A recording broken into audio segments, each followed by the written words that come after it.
Alrighty, we'll call the meeting to order. First item of business is to review the agenda for removal or adjustment of any items. There is not an executive session on the agenda, but if select board members feel that one would be necessary, now would be a time to add it. I have no idea. Yeah, may need I one. think we do have something to discuss. So let's add that. Okay. So after other business. Yeah. It's okay, you don't even have to make a new number.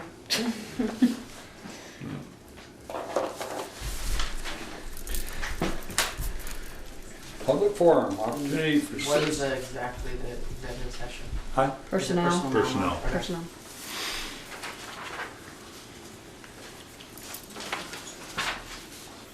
public forum, opportunity for citizens not on the agenda to briefly share comments and concerns with the board. Matters not on the agenda, Ian's raising his hand. let me finish, Ian. Up to 5 minutes for each topic. A topic requiring more than 5 minutes should be scheduled for further agenda. Okay, Ian. Any updates on whether the gas station here will repair their road where the big lake is now? And also the same question for the post office property? I sent Westco, the Simmondingers, a letter back in November and I received no reply. And since then, nothing has happened. And it was an issue way before that. Right. Yeah. It's also on our radar for updated storm drains in that area before this section of road gets paved. Okay. And that's the same with the post office. The post office, we've had discussion with them Yeah. about their, Yeah. And it has been addressed, and it just, keeps, keeps sinking. When do storm drains go in? We're hoping that we can find some money prior to then paving. the paving project, which is 2020. 2020. currently 2020. They'll be paving, they've paved up to the Lord Sparrow, and they'll start on the other side of town and go to East Middlebury in the spring. So you're saying that the problem may still exist until all that happens? Well, the problem in the parking lot out here is a private issue, Yeah. Well, both of them are. but we've got it, we know we have a problem as well. We have outdated storm drains in that area. We have one that we can't get the camera through, so. And when we get a lot of rain, we have problems. Yes, sir, Peter. First, two items quickly. The first one, I hopefully you'll take as constructive criticism. Last week, three of us tried to watch your couple meetings back to determine what your decisions and what the outcome on the water line up at Meadow Lane and Devon Lane was. It was going along well until all of a sudden there were 2 or 3 conversations.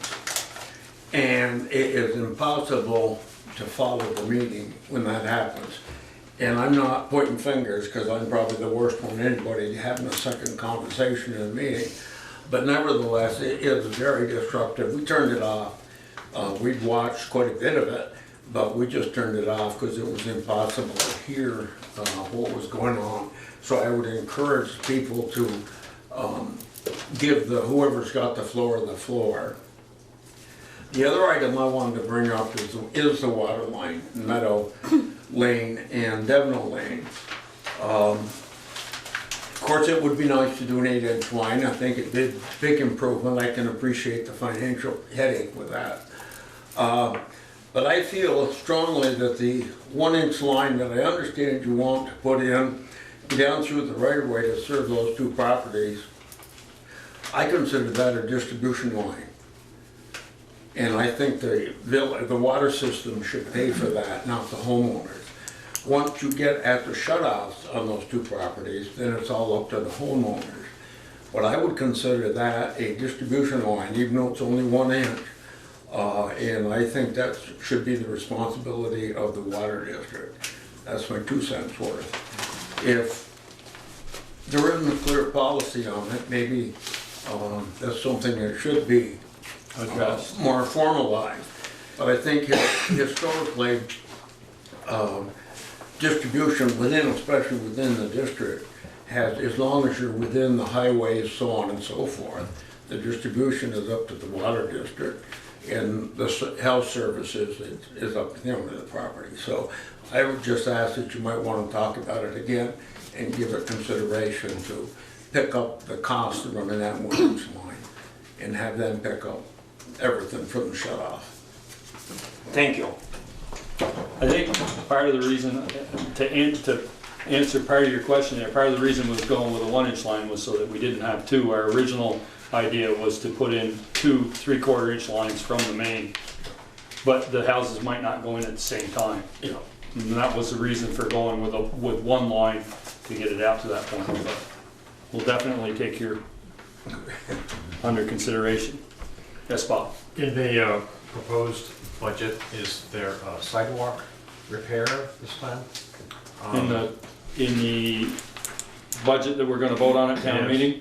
Yes, Is there a there plan is. this year to do some sidewalk repair? We added, $35,000. $35,000 to the Great. sidewalk line, and we're asking for the creation of a sidewalk capital fund. Oh, So that money will be set aside, because every year we struggle in order to get enough money to do a big project. We would hold money and do two projects, one yeah. ending in June and starting in July, and a lot of times it was problematic. So if the money's in the capital fund, we don't have to worry about it being spent by the end of the fiscal year. Well, as you know, there are many broken places where the water collects and then freezes and makes it very slippery, and there's possible town liability going. We have put together, Bob, a 10-year replacement plan for sidewalks, which obviously is flexible, but it's a template that we can look at. And Thank you. Anyone else? Yes. Am I supposed to state my name first? Sure. That's up to you. We know who you are now. Maybe the paper would like to know. Okay, it has to do with the trash can in front of the library that tends to have majorly those little plastic bags of dog poop hanging out in it. And I think it's not a good place for that trash can to be in, and I feel like maybe it shouldn't be anywhere, but, so we're stuck with that problem. We're stuck with residents of Bristol, or I assume it could even be people from outside of Bristol walk their dogs and decide, I don't want to deal with this poop, and I will put it in the town trash. Why do I not want it in front of the library? I'm biased, right? Library's a very special place. Does anybody want to sit on that park bench in the spring and smell dog poop and whatever? No. Where else could we put it that people don't hang out at? Except that there are park benches there. Is the corner of North and Main. There's already 2 trash cans there. I'm wondering if it can be transferred some other place, but that's one idea. I don't know if people hang out there besides sitting there for the 4th of July. So,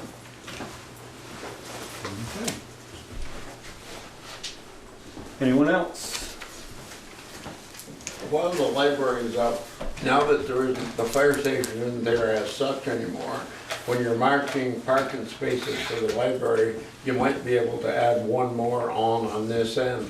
Just On the south give end. them one more on the south end. Take that circle out of that. Take that circle out of that Yeah. and add 1 or 2 there. Yeah. Yep. Well, we're ready. Anyone else? Katie, come on down. Should I come up to the table?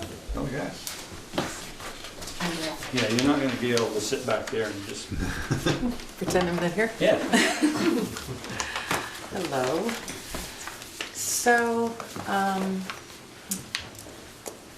I haven't done this before, being new chair in the last 6 months or so, I think.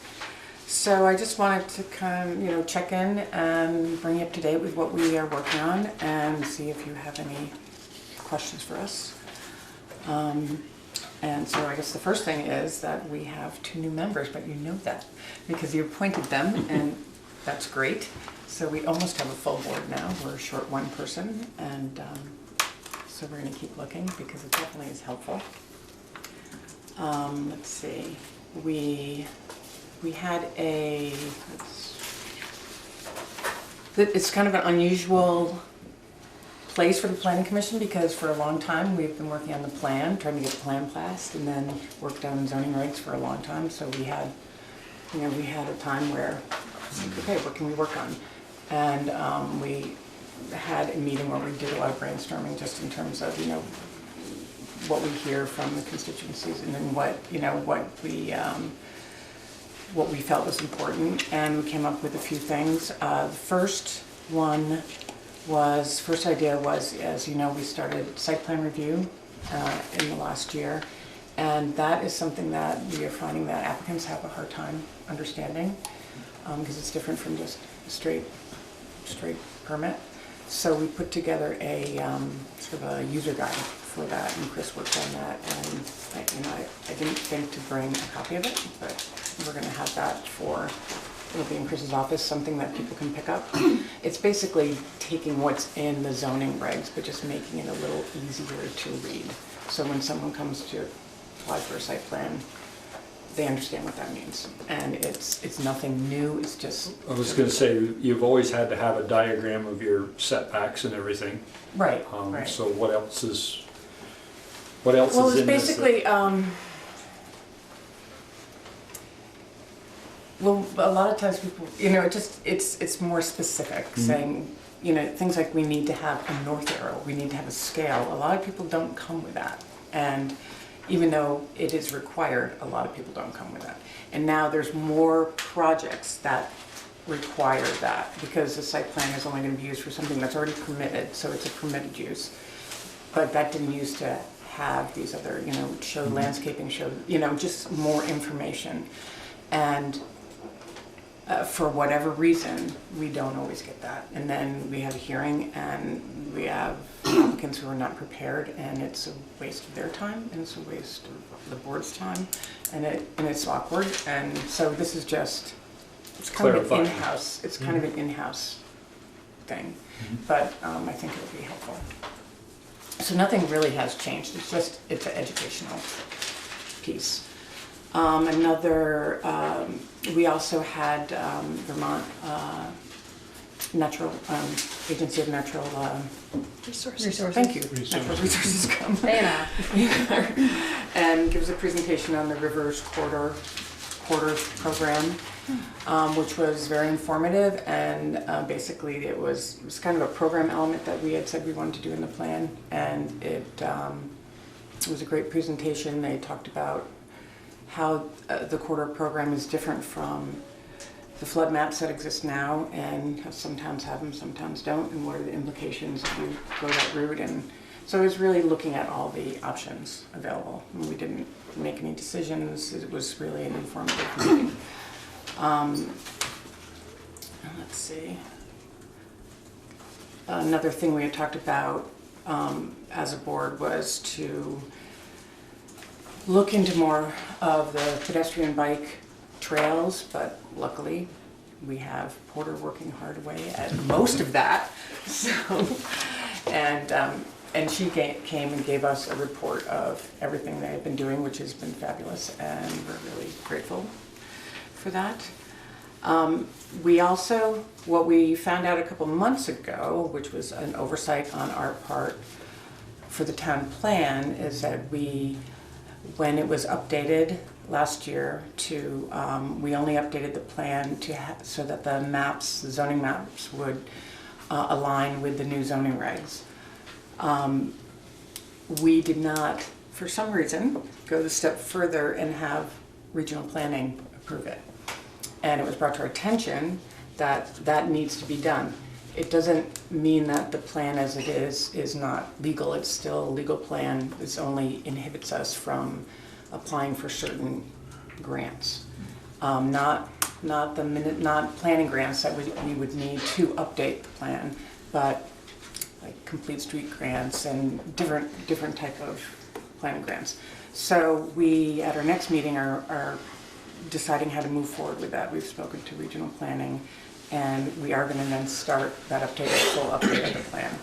Well, we have two options. We could do it twice, which we don't think is a good idea, and do the pieces that we know we're gonna need for 2018, and then do it again full plan. I think I'm going to suggest that we do a full review of it and work with the regional planning to help us do that. And there's two sections in the plan that are more immediate, and one is the flood resiliency, and having a stronger plan for that. We don't really have a full plan for that. And the other one is to look at the new Act 171, which is the Forest Fragmentation Act. Are you familiar with that? So it's looking at, you know, how land is broken up, the reasons to not fragment your forest, and having a plan of how you're going to proceed if there's development. And I don't know all the specifics about that, but it addresses the issues of fragmenting your open space. And the primary purpose is to maintain wildlife corridors. Right. So, let's see. I think that's all I have for you. Do you have any questions? I don't know if I want to throw you under the bus or not. Oh, yeah. Go for it. Can I ask how the town plan relates to a topic that's coming up later, which is the natural gas? Huh. Or how you perceive the town plan relates to... You are throwing me under the bus. I am. Well, I want to... You're the one that knows the town plan out of this group, and I'm just curious as to what the vision was. Well, I didn't think of it. Well, and I got a lot of people sitting behind me that like to know my answer. Well, and you know, speaking for the planning commission, and this sounds like I'm gonna dodge the question a little bit, but you're going to be a politician. No, I'm not. But I don't want to speak. We have a meeting tomorrow night, and we do need to talk about this. I was at the meeting last Monday, and it is something, and there were other members there, and it's something that we have not talked about and part of that was because we all didn't know all the information, and we had been catching up on it. So I do feel that I should not speak for the planning commission. So, sorry folks. But I was just curious. I will. What I was curious to was if there was something in the town plan as far as energy and... Well, we do have an energy section. We definitely have an energy section, and we can, but I can't recite it to you. But I think there's something in there about promoting business and that kind of thing, which you can interpret that however you want. Right, Yeah. right. Yeah. And there are other issues. Yes. So it's something that we do need to talk about as a planning commission. And it is not on our agenda for tomorrow, but we can add it. And I think we probably should, although we are missing a bunch of people, so it might not be. And I will address the public saying that anyone is welcome to come to the planning commission meeting and give input, and that's all. So, sorry. That's okay. I just, we're talking about it, and if there's something in the town plan that's relevant to our conversation, we should know it. Right. And that's the only reason I asked. I Right. didn't. No, that's fine. I realized when I was gonna ask the question, that it was gonna seem like I was throwing it under the bus, but that wasn't my intention. You did a little Or maybe it was. So any other questions? Now we're all afraid to ask. No, that I have an answer. Thank you. Okay.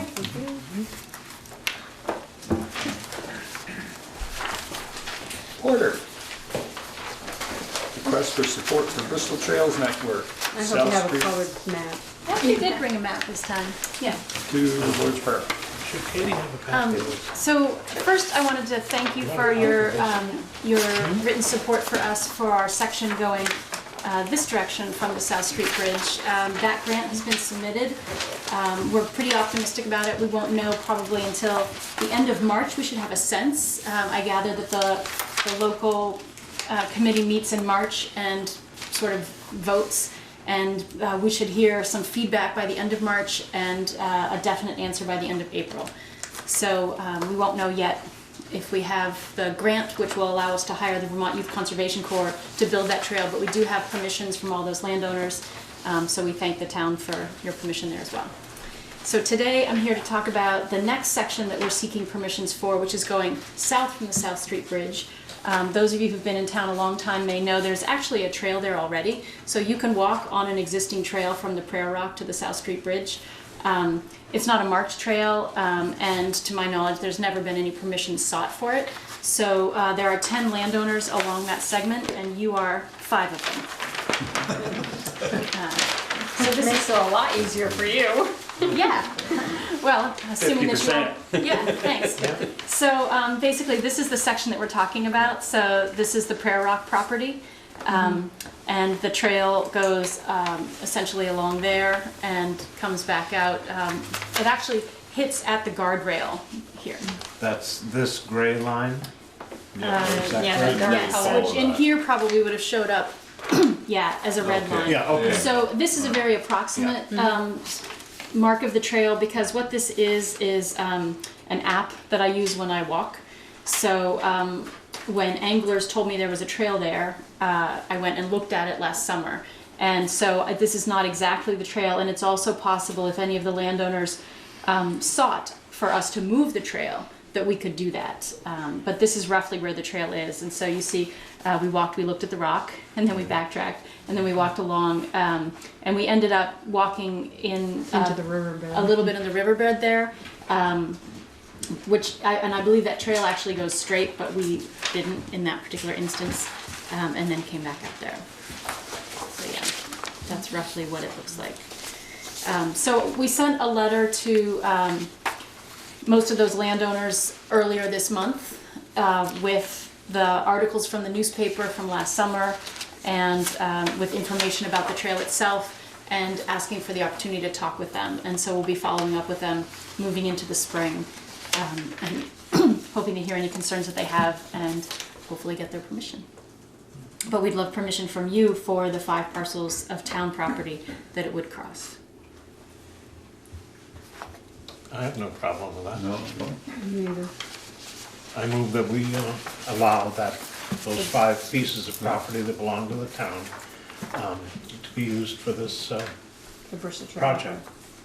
second. Any further discussion? Hearing none, all those in favor signify by saying aye. Aye.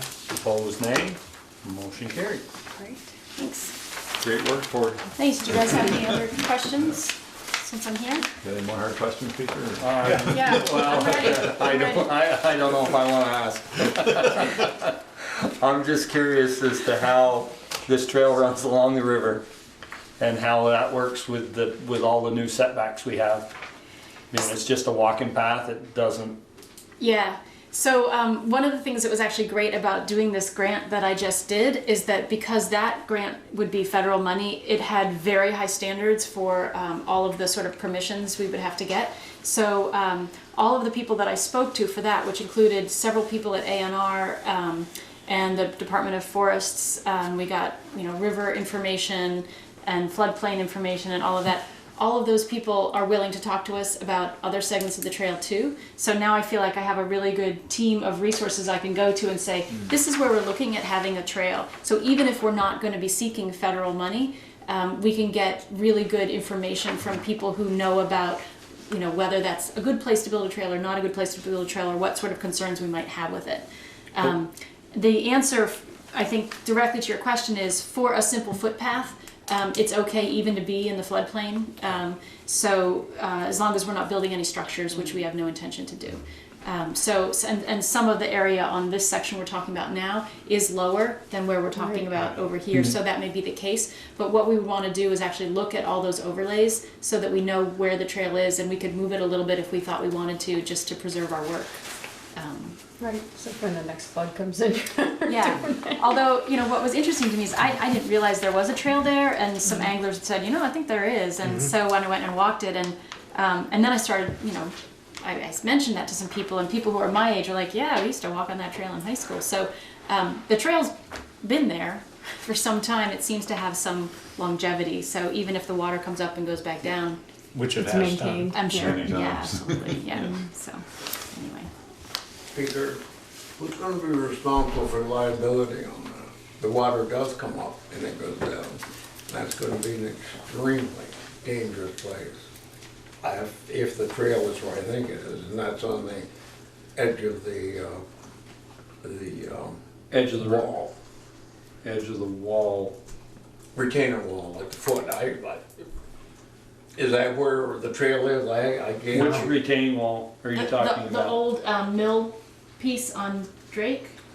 No, going down by Claire Lathrop's, there's, that whole bank has got a conservation constructed wall, retaining wall against the bank. Is this on top of that? I'm not Where sure. was I think the he's trail? talking I where the don't think- river was cribbed. Yeah. Crib. The riprap. Where? Where the river was cribbed in back of Lathrop's. It's a Are we trail talking there. on this side? Yes. Yeah, he's- no, Yeah, he's going this the side. opposite direction. Yeah, while Towards the we're stopping. firehouse. No, we'll be much higher than that. We're not going to be low. So we'll be on this side of the water and above the sort of standard flood zone and almost all the way above the 100-year flood section. So That answer your question? Well, Didn't we're- answer the liability question. I'm happy to Well- answer that one also, but that's a good question. So if I'm not sure I know exactly where you mean, but So if we're Porter, talking when this you're way. talking, when you're going this way, I'm trying to refresh my memory. Are you on the, okay, if we're North looking, side. on the north side of the riverbank, or are you on the Yeah, we're south just side? we're You're on just the north below side West of the Street. riverbank. Right. Yeah. And you're up the riverbank. Yes. This will be built on Up. the bank. Up higher, but yeah. So we're not walking right along the river on this side. We're walking higher up. But where she was talking about before, Pete, was from the Prairie Rock. Yeah, Right, Back Other to, side. That's down there. to, but that'll flood like crazy. Yeah. Also. So Yet it's never washed out. I mean, there's still. Yeah, but I remnants. think, I There's think, still a I think bank. Peter's concern is people walking there when it's flooding, and I Yeah. would hope that that's where his liability question comes from. Yeah. Well, it wouldn't be no different than it is now. yeah. that's true, I suppose. I mean, the trail is there now, it's just a matter, it's not an Yeah. official trail. So the liability is a good question and certainly one that landowners share. And so the reassurance that we're able to offer people is that state statute provides limited liability for landowners who allow recreation on their land free of charge. So any landowner who gives us permission to allow the Bristol Rec Club to create the Bristol Trail Network on their land, it, first of all, has that limited liability from state statute. And then the second liability, the insurance that we offer is the Rec Club's insurance, which is actually the town's insurance, but that would be secondary to that. So, and there is some benefit to it being a public trail because that gives us the opportunity to say, to put up signage and to include, you know, warnings and to invite people to be more safe. So. Can I just make a comment? And when you say built, I mean, the trail construction is something, what is it exactly? I mean, what is the trail gonna be constructed of? Is Over it there or over here? where, the area you're talking about? So today we're talking about going this direction, and it's a simple footpath, it's pretty flat, and the trail actually already exists. So if landowners felt comfortable allowing us there on the existing trail, and the resources that we contact say, yeah, that's a reasonable place to have a trail that's been there a long time, that's fine, then we would simply improve that trail marginally by opening the corridor a little Very, bit, just and that very. would be about it. So there's nothing that can get lost or damaged? No, we're not if you were putting to- in yeah. any type of footing or anything like that. And then on this side, the trail that we're imagining constructing, again, we're not going to be bringing in any material. The trail construction will all be in place material. There'll be a fair amount of bank cutting and shoring up, but not. We're not going to be bringing in, you know, any type Material, of surface rocks or you know we'll be using what's in place there. So it's all natural material.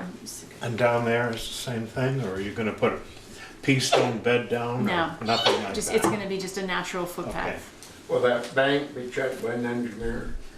The design of the trail? No, we're working with the Vermont Youth Conservation Corps, so it's not a, I don't believe that they're gonna have an engineer design the trail construction there, but they certainly have experience in trail construction.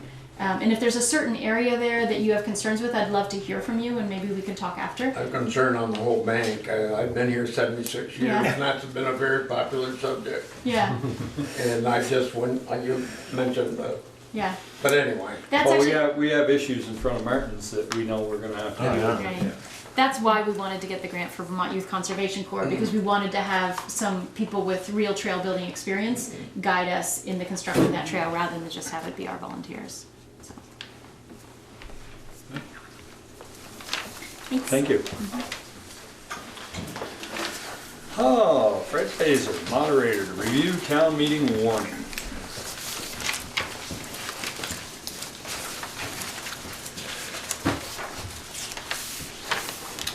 I'll wear two hats today, Fred Baser.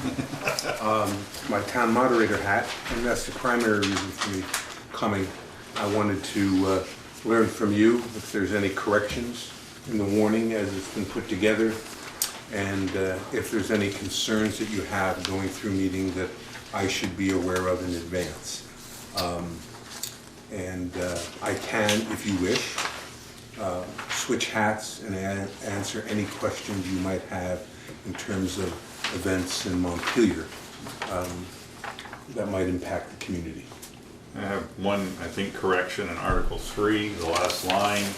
I believe that should say April 5th, 2019. Yes. Excuse me for a second.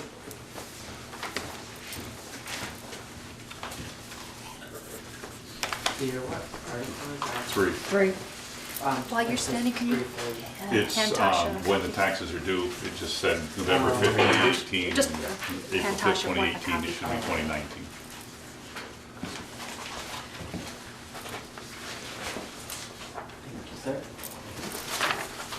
Thank you. He couldn't pick that up before we sent it to the printers. I was gone. Nobody picked it up, so thank you. Valerie, you I'm had retired, I had time to read. suggested there was another thing that needed. Yes, there was one thing that Christopher helped catch. Christopher is our new reporter from the Addison Independent. And in his eagle-eye thorough review of the warning, he asked, well, where's the $70,000 for the fire equipment? Where does that show up in the budget? And it turns out it doesn't. It is on the warning, but it's in terms of the budget figure, and it actually doesn't change the budget figure. It doesn't change any of the figures that are in the warning, but in the printed budget in the town report, it doesn't show up in the budget, because you may recall that in the prior 2 years, that line item was a 2% levy on the grand, 2 cent levy on the grand list, and there was a line for that. But when we changed that to a flat $70,000 allocation, we left that line blank, and we should have put the $70,000 there instead. But it'll be easy to correct, I think, from the floor. Certainly So, those. so basically, let's see, Article 9. Article 9. right, The money doesn't show up in, in the bottom line budget. And so what we can do when we get to Article 9 is we can say, if Article 9 passes, it'll have this effect on the budget. Meaning the overall general fund budget will increase by 2.6%. I would suggest that in Article 1, to hear the reports of the town officers, that certainly the Article 9 piece where 70 grand was omitted, calculated, I guess, totals, but not placed. One can draw attention to that and say that, it was omitted from inclusion in the budget, the total figures reflect it, but that should be added at that juncture. I think that's the appropriate place to make the correction, and you can reinforce that when we get to Article 9. Concerning the date in Article 3, I guess perhaps I'll wait until Article 3 comes up I'm not sure whether that should be dealt with in Article 1 or not. It's not a report of the town officers, it's more an appropriate, probably the kosher thing to do is to have someone recommend an amendment to the article, so that the article, someone can recommend that, someone second it, and we can change that date. I think that's probably the proper procedure that we should go through, rather than just say, oh, make it a 9. That's probably not the way we want to do it. So I guess I'd ask for one of you on the board to make the motion, and maybe someone will second it. We'll get plenty of seconds. And then I think that'll be the way we want to correct that. But do you want to do that under Article 1, or do you want to wait? No, till I will wait till Article 3, Okay. so the article can be amended. I will likely adjourn, or not adjourn, but Take a interrupt the meeting after either Article 6 or 7 to call to order the Bristol Town School meeting. It'll be the last town school meeting that we have, at least officially, with the merger, but we will have one this year, and you're all familiar. And I try to do it after the major dollar items, and I think maybe after 7, after the Arts, Parks, and Recreation Department budget. I think I'm inclined to do it then, and I'll announce that ahead of time. But I think we'll go right through 7, and then we'll move to school, and then we'll come back to Article 8.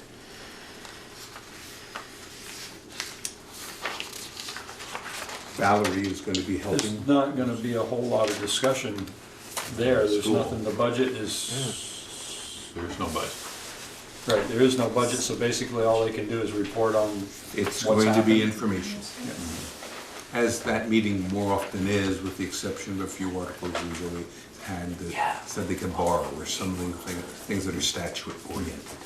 But there may be interesting conversation, I have no clue. I don't know what will transpire. But the board that'll be up there won't be the governing board for the new budget. Well, I think until the end of the year, they're the governing board for the town school system. Correct. And that's what's key. They can answer questions relative that come up. I haven't seen their articles yet. I haven't looked at them to know what I'd face. But we'll deal with things accordingly. There But is the going to be article, a any different article meeting. that comes up is the new board's article, it's not there. They're on the current budget that we passed that we voted on last March. 'Cause again, I'll have to look at the articles and what the articles say, and we'll take it from there. Because I don't see how they can answer for a board that's not there. Right. That would be up to them. Yeah. Yeah. We will have refreshments in the back. The Davis Lodge is going to do that, since our normal hosts, the Arts, Park, and Recreation Department can't do it because of their being short-staffed. I think we're having help up at the podium, since Jen is likely to be on maternity leave. And the new young lady that is out there, is she going to be taking the minutes? Sharon, I believe so. And I think Valerie is going to assist her, at least in identifying people. I've understood from Valerie that, that we have a new microphone system, which I think is wonderful. There'll be portable mics out on the floor. I'm trying to get some school kids. I've asked at the high school, the appropriate teachers, to see if we can get 2 kids to assist people. So far, I have not heard. I hope it doesn't come to the 11th hour. I can't imagine why a couple of young people wouldn't want to do that for a few hours. We could probably get George Smith and Bill James to do it. Sure. I saw George at the gym today. He was bicycling. Yeah. God bless George. All right, you go, man. So that was cool. And I really don't have anything else, I guess, to report from my end on this. And if you're good, we'll catch up with each other just before town meeting, and you can share anything that may come up. I'm sure it'll be a good meeting. So I have a question. On the police district annual meeting, is that a moderated No. meeting? It hasn't been, like I said, no. It's usually, there usually isn't any more people at that meeting than there is here tonight, unfortunately. And who runs that meeting? The chair. Unless you would like to. It is a separate district, Yeah. and I'm elected as town moderator and school moderator, so it's not, nothing statute-wise there to be concerned with. If someone, I did do Bristol Police Department meeting once, some time ago. That was a more packed meeting. That was when we had a budget issue. We had a budget that didn't pass, and the next time around, it was a little more intense than the average meeting. So you guys can figure that out year to year as you go. So, in your other hat, Fred, I do have a question Yep. about the proposed funding for education. Yep. And the information that you sent out. Yep. And we'll have, the reason I'm asking, because it'll have a direct impact on property tax It will. if it goes through. And if I remember correctly, it was a third of lottery, a third of sales and use, and a third of something else that now go to education. 100% of the lottery always goes to education. Okay. In the past, sales and use, we received about a third. We're going to sweep it all in. Okay, so where's And that a going to? third of the rooms and meals tax is going to be swept in. Where's that going to be made up on the other side? We're going to be taking many non-education items that are currently in the ed fund budget. One example off the top of my head is that the prison system education, which is 10, 15 million bucks, that's going to go to the general fund. We are balancing what we are taking by allocating things that are currently in the ed fund that are questionable whether they should be, and bringing them over to the general fund so the dollars and cents work out. And how will that impact second properties? Second properties, there will be no change. No change from what it is now. Only homestead properties will hopefully, if things move along, receive some reduction in the property tax, specifically as it relates to education. And depending upon how much we choose to use the income tax that's being proposed, and the ed funding income tax, which will be handled just like you do your ordinary Vermont state income taxes, there'll be some procedure there. That's where the property tax will be reduced. And communities with higher per pupil spending will see less of a reduction in their property tax. Districts that have a lower per pupil cost will see a greater amount. Quite frankly, one of the things that I've pointed out, and we're not nervous about it, but we see it as something to be aware of, is if property taxes go down in general by 25, 30%, are we creating capacity for ed boards or for municipal boards to increase spending for projects that maybe you wanted to do but have held back on when you see an opportunity because, or might view it as an opportunity because there's lower property taxes. Can't know, but my instincts tell me there could be a temptation there over time. But it's an income tax, homestead tax, which will go down, non-res tax, which will stay the same, sales and use, and a little bit of the rooms and meals, and then the fifth leg is things like the lottery. We get some money from Medicaid for situations. There's a few other small numbers that we get, and that's what the ed fund framework is we're working with. We don't have the numbers yet. That's where the debate is. So the prebate as it's now is going away? Yes. And that'll be made up by the Income tax. Yeah. 'Cause They have an income sensitivity formula which reduces people's property taxes. The feeling was, let's just do an income tax and do away with that prebate. The vast majority of Vermonters will be made, it'll be kind of a wash. Your property taxes will go down, but your income taxes will go up. There will be situations where that won't be so. People may make out, you know, if you have a modest income and your home is pretty nice, you'll probably make out. If you make a lot of money and you rent or you have a modest home, you're going to pay more. There's no way of avoiding scenarios where everyone's going to come out exactly the same. We're hoping the system is a little more transparent, and we plan on including some incentives for cost containment. What they might be and how they might look, there's a lot of debate on that. Some are less interested than others to embrace that. So if this all goes through as you hope, July 1st, January 1st? That's another, Yeah. some people do not want us to do this retro to January. The chair and others, chair of Ways and Means, which is the committee that I'm on that's doing this, feel why not? Let's do it.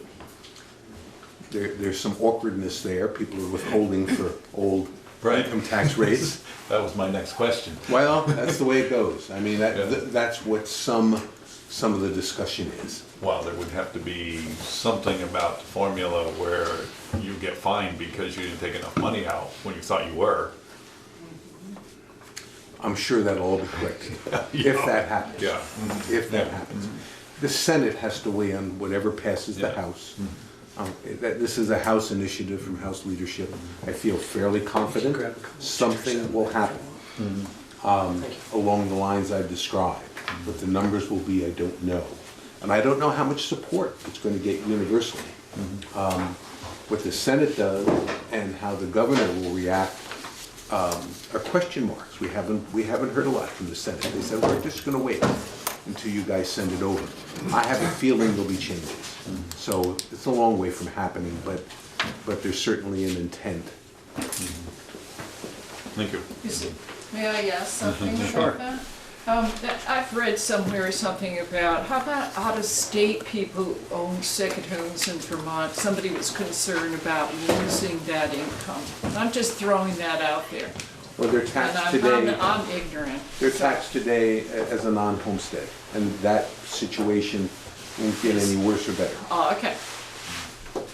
So it's just homestead. That's where the big difference will be. Okay. Probably Thank for you. everyone who's sitting in the room. Yeah, it's a big deal. We're also looking to change the tax code a little bit because we're anticipating $30 million in additional revenue because of the federal changes in the tax code. And many of us don't feel that we want to return that to the taxpayers. So I think there'll be some action there, at least I hope there is. And we're also looking to eliminate taxation, state taxation of Social Security up to certain income thresholds. We're one of a few states in the nation that tax Social Security like the federal government does. Almost all states give people a break. We're looking to do that, and potentially for vets up to certain income thresholds, although that's less certain. This is potentially going to be a huge year in terms of changing the tax code here in Vermont. Potentially. It ain't half over yet, so we'll see. Ellie, you had a question? I think I'm good. You're good? Yeah, thanks. Okay, thank you. Anything else for Fred? Thank you. Thank you.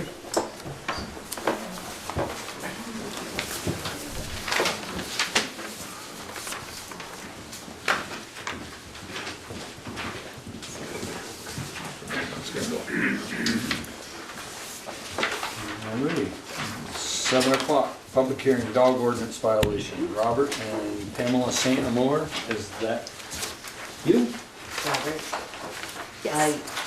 Did I read it wrong?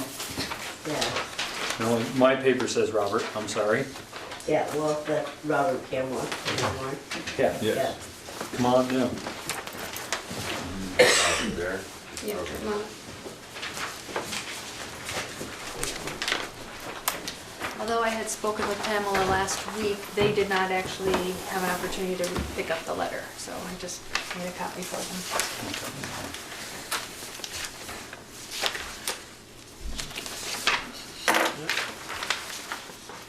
So this is a public hearing because the town has received several complaints from a neighbor about barking dogs that qualifies as a public nuisance under the under the dog ordinance provision, and it requires a public hearing by the select board. And the complaints go back, July of 2017, September, October, November. September and November. And then recently, February.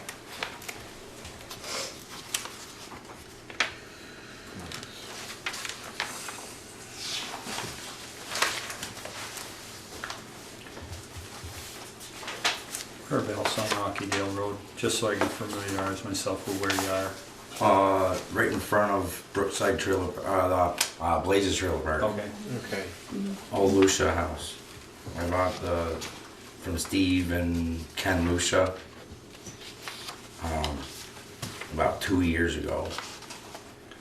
Is that the Hanson house, and then are you this side of the entrance or the other side? Closer to Bristol or? East side of the entrance or west side? Closer to Bristol or beyond the entrance? Beyond Bristol. Okay, so it's the house right after? Yeah.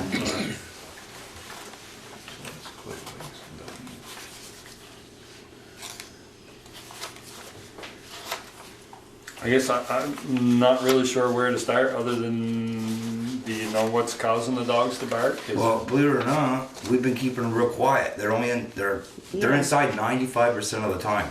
There's someone that just moved in next door to the trailer park, to the left of us.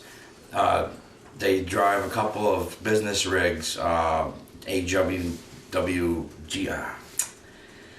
Sandwich? Yeah, they're Weber or whatever. They're out of FW Virgins. They have two business Ryan's. rigs. Yeah, Ryan's, yes. Okay.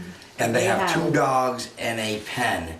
And I just heard them barking and barking and barking just now as I was just getting out of my car from work. But the early hours, there's no way, we're in bed. We're sleeping, And you know what I mean? sleeping, they sleep We have a with us. baby living in our house. A 3-year-old, 6-year-old, and a 9-year-old. I got my son who's gonna be in the military here pretty soon, is trying to get his sleep because he has to go to Saratoga once a month. And he goes out to Thursdays, he has to go to Rutland because that's where he serviced at. But we try to keep it quiet. Early nights, we're not trying to hurt anybody, you know what I mean? We're keeping our dogs inside all the time. We have a little gate area right outside our house so that the dogs can't go exploring the trailer park out back. We've done a lot of things to try to keep it so we can have our dogs. You know what I mean? We've had some puppies, and they sleep with us at night. I mean, I lost my hand in Lathrop Lumber Company, February 1st, 2000, and I have nightmares sometimes. And dogs give me hope to keep on going. You know, I bring them to walks with me every day. You know, before I go to work, and after I get done work. You know, they bark when people come in the dooryard because they want to warn us that, you know, I mean, anybody's got a dog. Will warn you that, you know, someone's coming to the door. But constantly they Yeah, we don't don't. bark. Yeah, I'm always yelling at them, stop. Come inside, you know what I mean? They bark for maybe a short burst. We don't let them go off and on and on and on and on. It annoys me. You know what I mean? I don't let them do that. How many dogs? 3. I have a beagle. He's going to be 8 years old here. He's town registered. Has all his rabies shots and everything. We're down in Bristol Animal Hospital if you want to check. Bailey, she's like 3 years old. She's a Pekingese Pomeranian. And I have a middle dog that's Lucy. She's 5 years old. But she don't make no noise. She don't even bark. You know what I mean? She's just really quiet. What kind of dog is that? She's got the same mother as the other dog, but different fathers. So she's kind of got like But toy two poodle different and breeds. So they're all and Pomeranian. relatively small. Yes, they are very small. I remember when I took a complaint when I was interim, and the complainant said that the dogs were inside of their home, but still. Was The only way I bothered. feel like they could hear them is Yeah. if they're right next to my house or right next to But we the have the trailer doors park. open or something. Or, yeah, we Well, this don't was normally summer, so. let them out. Yeah. They're bark. No, but I've done a lot of, you know, trying to get them to realize that they, you know, My, you can't bark. yeah, my husband runs them two times a day. Just get the energy out of them so that way they don't bark.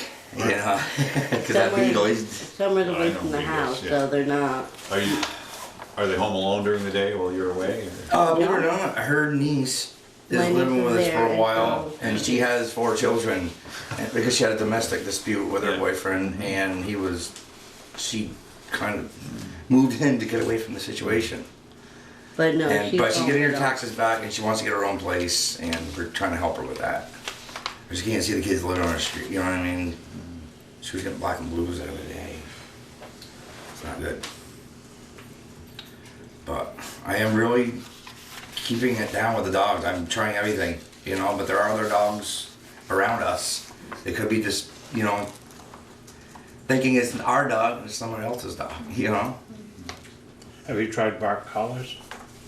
I haven't tried that, but I mean, they don't usually bark that much, you know what I mean? It's like they bark first thing in the morning when I want to go for a walk. That's when they bark inside the house.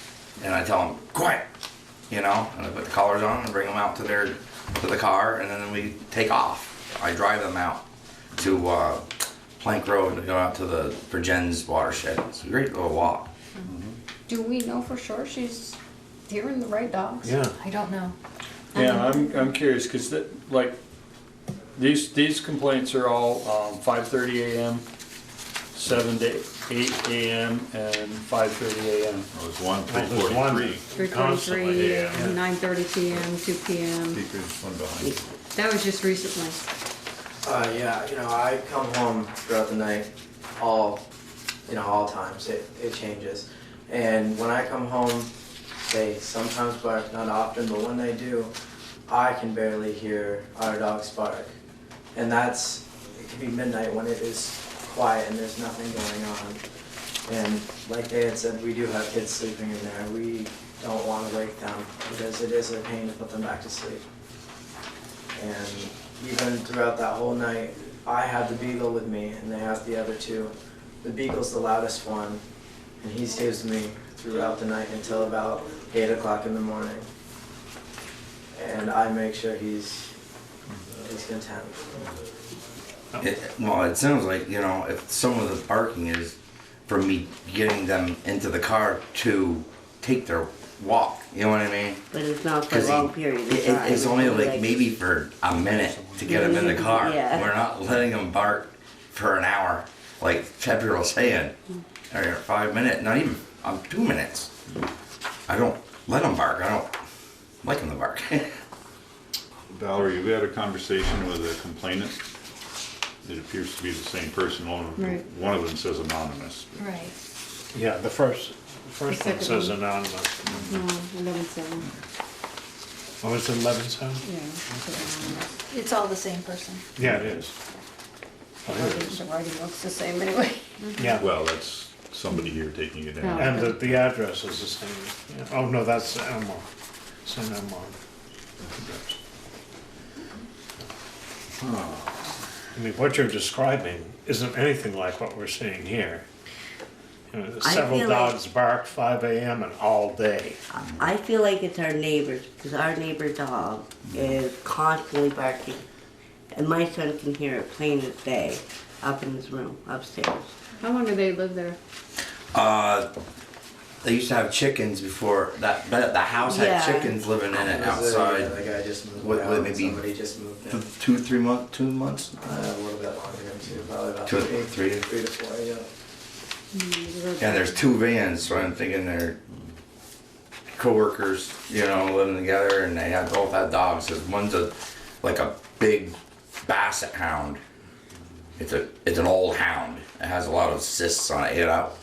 The first time they were moving in, it ran up my driveway, and 2 guys come gather it up. And then there's another smaller dog. I don't know if it's a shepherd or what. There's another dog in that pack. This is the house that has a couple. Yeah, it's almost like an A-frame. Oh, okay, so it's not right next to my driveway. Automobile projects in the yard. But it's right It's not that one. So, okay, our house borders is here, the the same. trailer Okay. park's here, and I the get house it. goes down and Yeah. it's this back. That's the one And I'm across from thinking- the Yeah. squirrel's nest, Yeah. where the squirrel's nest used to be. Huska's Yeah. house. Huh? Huska's house. Huska's house. Jim right, Huska's Yeah. Huska's house. And then there's a fence that divides the trailer park, All right. that first trailer. And I don't know if maybe she's the one doing the complaining, because But that's what all the dogs are right there. There's like, yeah, I mean, they're dog central right there, you know what I mean? But we try to keep out of all that, you know what I mean? I mean, yes, they do bark, I mean, but only when Yeah, people are coming into the house or I'm taking them for a walk. And they're quiet on the way back. It's just leaving because they're so built up, you know, it's like, oh man, I've been in the house 12 hours, I gotta go, you know what I mean? I wanna go to the bathroom, I wanna use it. But when they come back, they're fine, they're quiet. And that's why I take them for 2 walks, try to figure out some of that, you know, exercise the demons, if you will. Just ever since I heard about this, I lost my appetite. It's all I can think of. Because I've been trying my best to try to, it just feels like I'm failing, you know what I mean? I'm trying my best and nothing's good. I mean, I don't feel like we're talking about the same Yeah. dogs. I mean, I think we need to somehow confirm that she's They're- complaining about the right dogs. Right. You know, so I don't feel like we can do anything at this point without some confirmation. You agree? I do. That's quite a ways away. And my house is half an acre, you know, I'm out from, you know, that's what I own is, you know, half an acre. And we keep them in the house 95% of the time, you know, I mean. and where they go, the bathroom is in front of the house. It's not even. Yeah, I mean, They don't even go in back where near the trailer. but there's a lot of loud vehicles that come in and out, you know, Oh, the like they trailer had park, a yeah. snow machine flying around and a dirt bike and stuff like that, and they hear all this loud vehicles, you know, that there's a young kid that has a WRX and he's always revving his engine and burning out, leaving out the trailer park, and the dogs go, what the heck, you know? But we're doing everything we can to try to keep them quiet, you know what I mean? We've been training. Yeah, I think either you or Kale could have a conversation with the Yeah. complainant and confirm. in Point the fact- direction the noise is coming Yeah, from. yeah. Figure out. Or yeah. maybe see if we can get somebody down there when they're hearing the barking. Yeah. Hear Right. for ourselves. Yeah. 3 o'clock in the morning, I don't think You you're don't gonna get think any you're of gonna us. do it? Yeah. Oh. It's like, I'm not You getting out say of they They bed. can get me out of bed. My dogs don't even want to go outside. They hate the cold. Oh, no, they They don't like it. And the only time they want to go outside is when it's time for a walk. You That's know when what I mean? when I was talking When to it was her, like she was 20 telling below me zero. early morning, I don't believe that. You say they're not even outdoors at 3 o'clock. No, they're not. No, they like We're cuddling all in bed with us. They sleeping. jump right underneath the covers. They have to be cuddled. We can't. Helps me sleep. Especially Yeah, we when need she's gotta get up confirmation. at 5 in the morning. She can't I go get up to 5 o'clock in the morning, there's no, I want sleep. I don't Just, see doing the anything. dogs just feel like part of the family, you know. Well, I I've think had them since little, you know. it sounds like you're doing what you can to make every effort to Yeah, I just don't. be quiet, and we'll try and confirm this. Yeah. Okay. Continue to do your best, and Yeah. if we get Anymore, yeah. if we get more information and find out it is your dogs, we'll Do They that. I'll be get back block in. collars. Yeah. But, Yeah. Yeah. we'll try our best to. Okay. Because the last time I got a complaint, I made sure I stepped up my game, you know what I mean? I did a lot of things with them, try to train them not to bark so much. But that beagle, oh. Okay, thank you. All right. Thank you.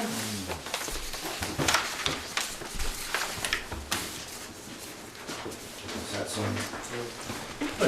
You did Have a good evening, everyone. good job Good night. scheduling here. You're right on time. Speaker, I'm getting the hang of it. Police district information. Proposed FY 2019 budget. Bruce, would you like to come down? Yeah, he's gonna throw you under the bus. Be careful. No, I'm not. Sure. Do you need copies of anything, Bruce? There's a specific. He's got it all right here. It's all just like something to refer to. I mean, nothing's changed, right? No, I don't think so. No, and I think we do the 2 hearings. Right. Because that's what Public we're hearings. supposed to do. So, any questions? Peter, you must have a question. I guess my only comments I made are a long time ago. So I just, in seeing that the budget is down, it looks like somebody's done a lot of hard work and at controlling things, and I hope we don't go too far down. I will tell you that when we sat down to go through this, Bruce had run 2 or 3 different scenarios that he presented to us, and all of them were decent. We just chose the one that The least impact. yeah.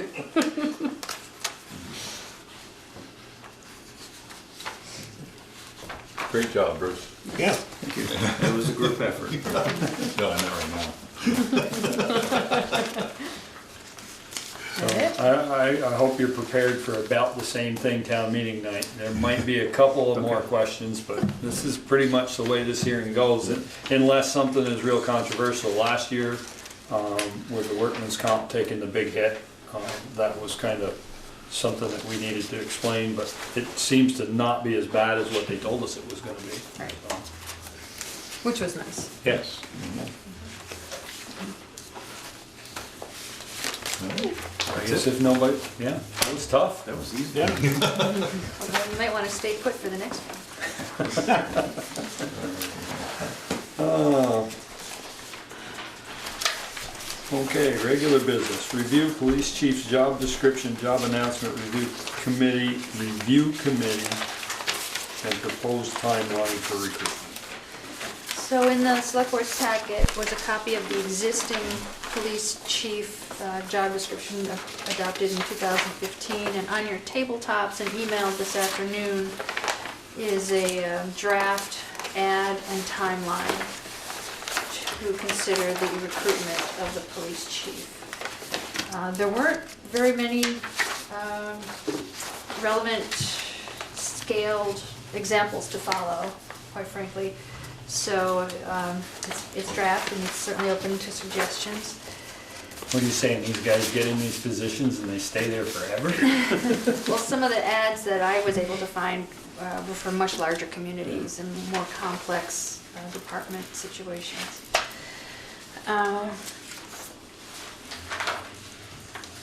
The timeline is pretty aggressive, perhaps, with the ad going out this week for local publication, 7 days, online, other venues, for 3 weeks, with a due date of March 23rd.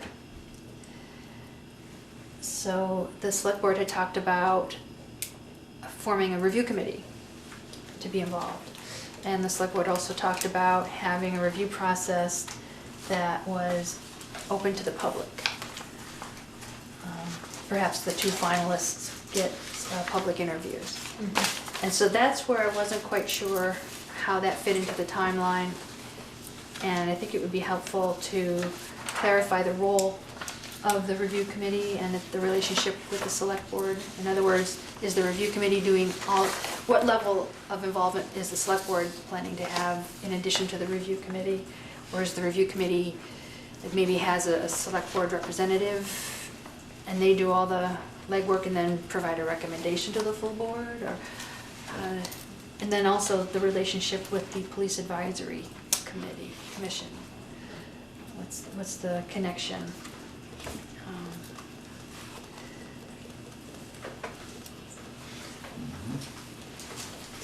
Just No, things to think about. I'm still reading through here, Yeah. so. So I was looking at our job, the job description. And usually and Bruce, you can correct me if I'm wrong, but don't most of them have to pass a background check and be subject to drug and testing and stuff like that? And that's not really in here. I mean, we have some of the minimum requirements, but that stuff's not in there, and I would think that that would have to be in there for them to be subject to that. Yes, it depends on what experience they have and where they're employed now. Whether we can do it or. Or whether it's required or we need to.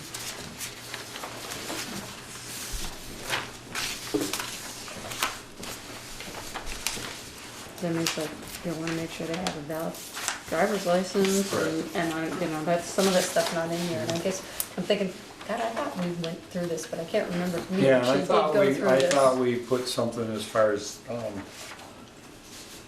physicals Right. in our new policy when we did it. Have to pass the physical exam and. Yeah, so I don't know if this is, we might need to adjust this. Now, am I correct in recalling that the select board had anticipated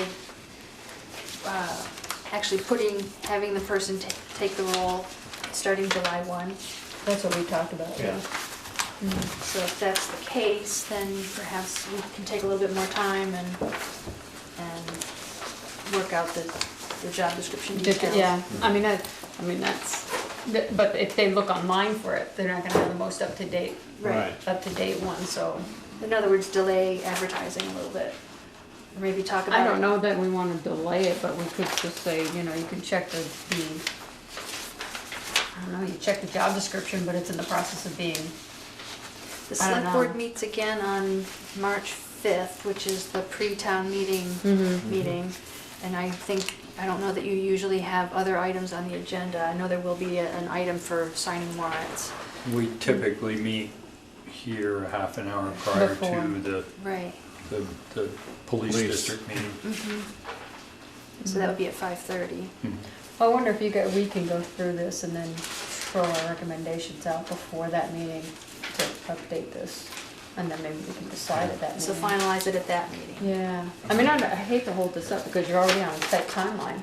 Well, if we're not, But if we're not going to- this does build in a buffer if we're not expecting to actually install somebody or affirm the position for July 1. We got some wiggle room. Yeah, why don't we individually send Val.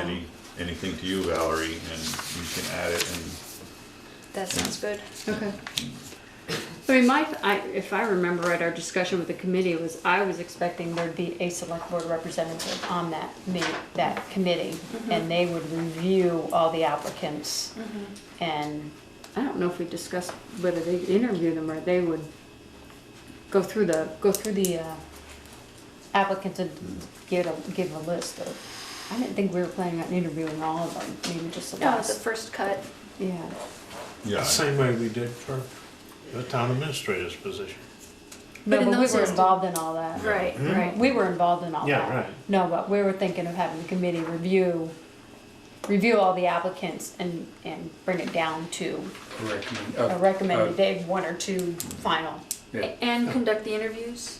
I think the initial round, I mean, I would think that the final two would be, we'd put out to the 2 or 3. public. Yeah, 2 or 3, whatever it is, put out to the public to ask questions and the select board to interview.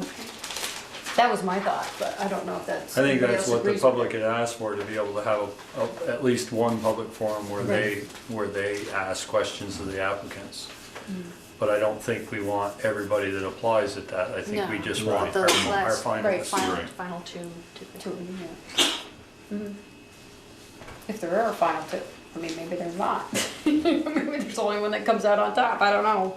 But, you know, I think my thought was that the committee would do most of that one. Okay, that helps. We do have another dilemma that we probably ought to discuss, and that's what is. and You're it's just full of goodness Well, it's tonight, probably a aren't you? little sensitive, and we probably ought to discuss it, but what happens if we end up with a applicant that's not from within our department that we select? I don't know what happens. Well, this here leaves the opening because it says manage a 3-person department. So this leaves the opening for us to have a fourth officer. Right. We have a budget for a fourth officer, which would be our fallback plan, but that's not the budget that we presented Right. tonight. That's right. I mean, we're asking a force to run. I think they deserve to know, if one of them is not selected, they deserve to know what the outcome is gonna be of our police force moving forward. Well, whatever we choose to do, they're going to have to work within this approved budget. That's right. And how we choose to do that when this is all done, we'll have to figure it out. Whether we're gonna let somebody go or whether we're gonna.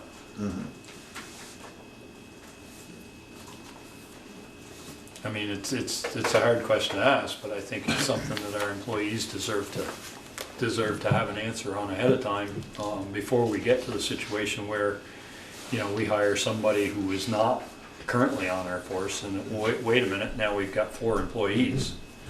Well, right How do now, we- it's based on 3 employees and part-time. And part-timers. I think there's enough wiggle room in this budget so that Yeah. you can do that. Right. I think so Maybe too. I think that's what I'm looking to hear is that we're not, We're not gonna cancel. if we end up hiring from outside of our force, that somebody's not on the chopping block. I don't want to put anybody on the chopping block. No, and I mean, if it's gonna be a four-man group, then for do away with the part-timers and work within. Rework our budget to Yeah. work within our means. But, That's my thinking, but I'm only one. yeah, I mean, the only downfall to Okay, that would there's be, 2 of us now. would be, dealing with the health 2 of us. insurance costs, if you have, Yeah. you have a fourth. well, Yeah. Right. whoever the candidates are, they would have to understand, this is the budget you're presented with, how are you going to make this work? Would be a good interview question.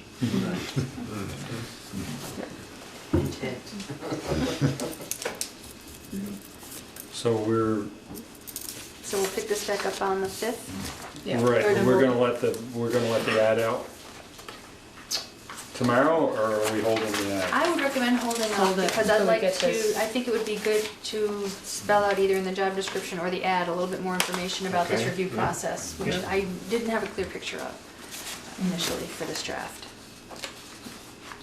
So we haven't selected a review committee by any means. I was gonna say, that was the other question, I was gonna say, how are we gonna decide that? Are we gonna put it out there and have people apply and we interview?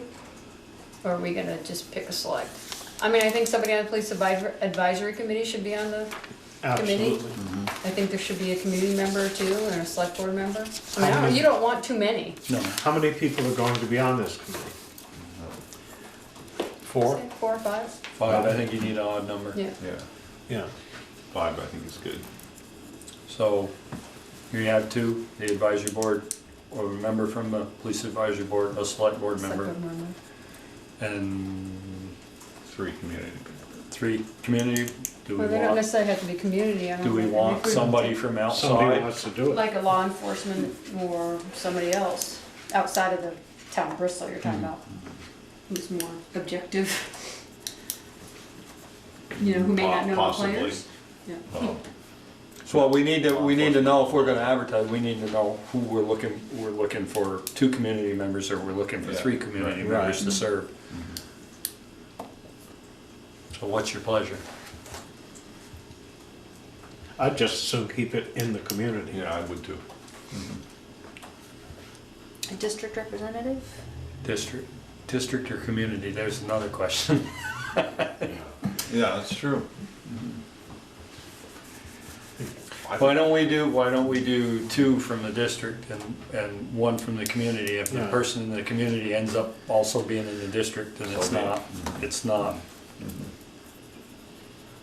So I we're think- looking, What I would like to do with those people is have them, when they apply, give their reasons why they're applying instead of sitting here and interviewing them. and we'll choose from that. Choose from that information. Give us their background and why they want Yeah. to be on that committee. So I've got my figure totals 6. I've got a No. select board member, advisory, police advisory board member, okay. Let's see, double counted community, so 2 district. 2 district and and 1 District community. one, yeah. And if it ends up that we end up picking 3 district, at least we've allowed community members to have input. But if it ends up being 3 district members, so be it. And how are we advertising this?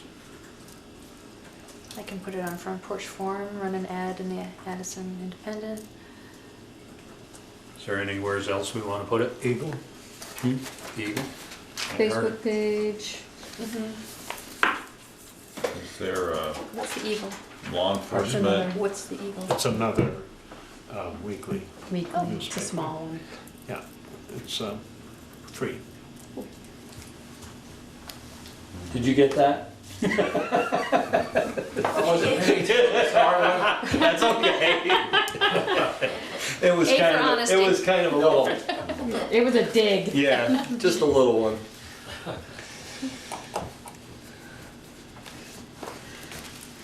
So, Bruce, is there a blog or something that goes to law enforcement or information? Yes. I think it definitely needs to go on that. You could list it on the Vermont Training Council, or I think it's Okay. Vermont Justice Training Council site.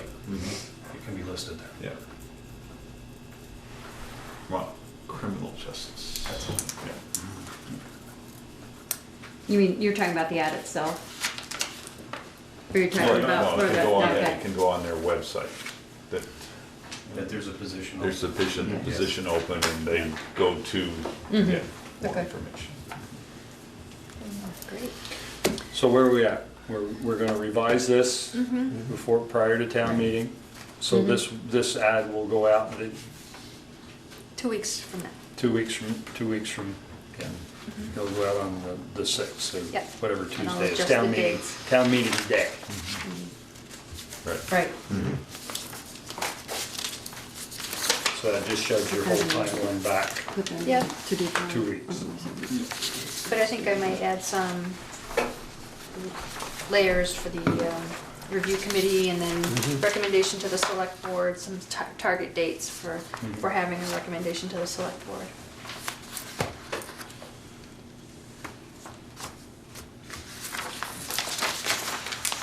Great. Thank you. Oh, review of road foreman's job description, job announcement and proposed timeline for recruitment. In your packets was a draft job description for the road foreman. As I mentioned in my notes, I wasn't aware that one didn't already exist. I had expected to just pop the existing one in your packet, but this is one that Pete Bouvier and Therese had begun to consider. They were planning to work on a job description together, and that didn't quite happen before she moved on. I have since, and I got this on Friday, Sharon typed it up, and I have since found a lot of other job descriptions for comparable sized towns for road foremen. They're all pretty similar. And I adapted that into the ad, which is on your tabletop, and also a timeline.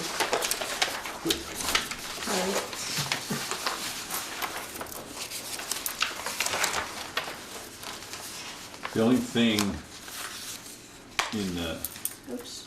in the ad, I guess, in the last sentence of the second paragraph, it says flexible schedules which may include nights, weekends, and holidays, and I should say which will. Yeah. Okay. Because it's a guarantee. Yeah. And in both of the draft ads, I overlooked changing out the recreation director reference, because obviously I recycled the ad that we started with that one. No sense reinventing the wheel.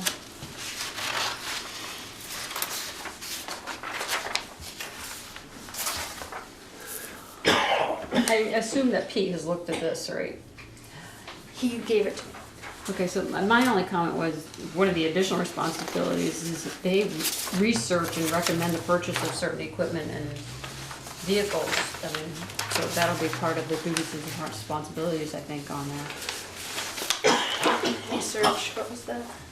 Research and recommend purchase of equipment and vehicles. Peter, does the equipment committee still exist and have anything to do with that? It still exists.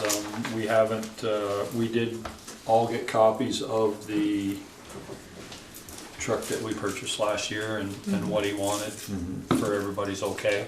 We didn't actually meet. It all went out via email. So that's why I asked the question, was that might be.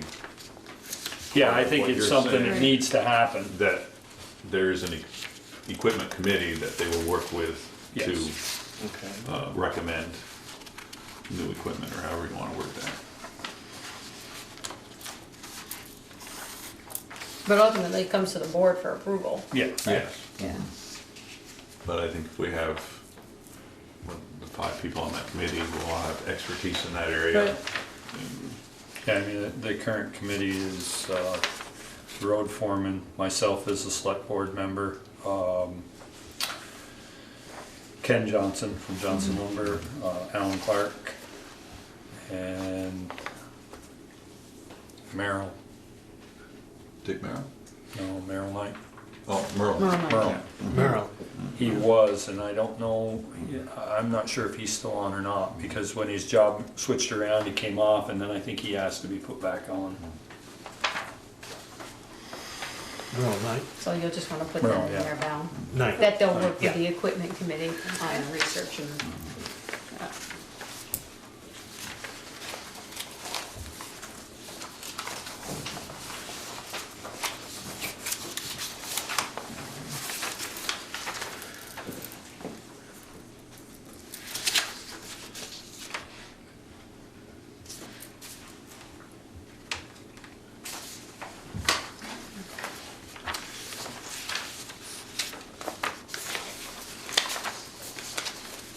Everybody happy with that?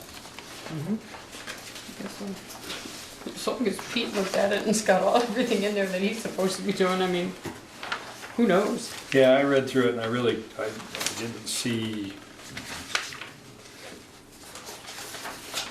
I didn't mark it up, so it must be I didn't see anything that really.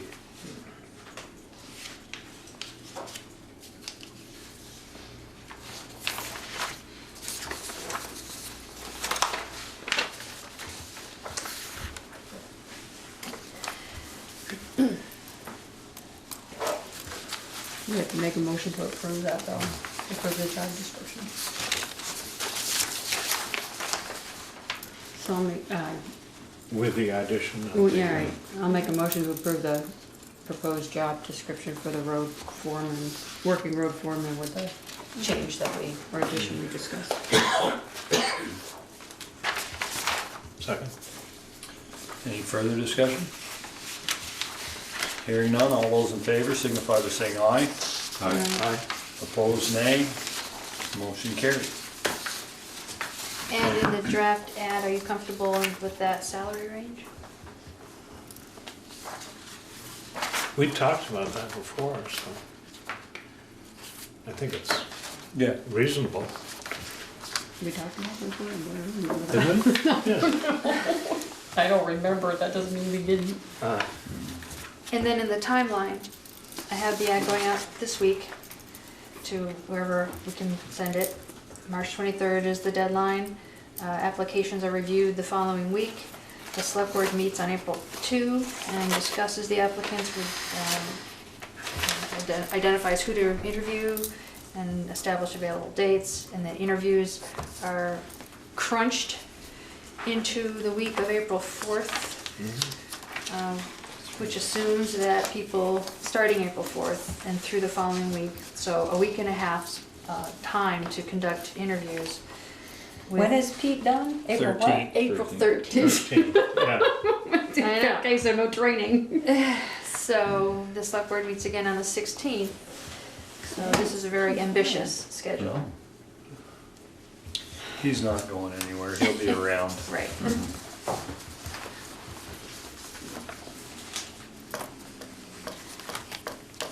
So that means the select board will be having a, So if we, could be having a final April, special meeting. it'll be May before we, if we select to make an offer, it'll be May before we have somebody in place. If they have to give notice and that kind of Well, thing. I would think that. Yeah. Yeah. So that would entail quite likely at least one, probably more special meetings for the select board that, during that week of April. Oh, good. Joy, joy. So clear your calendars, please. So Valerie, just the salary range that we have in here, that works in the existing budget that Pete just.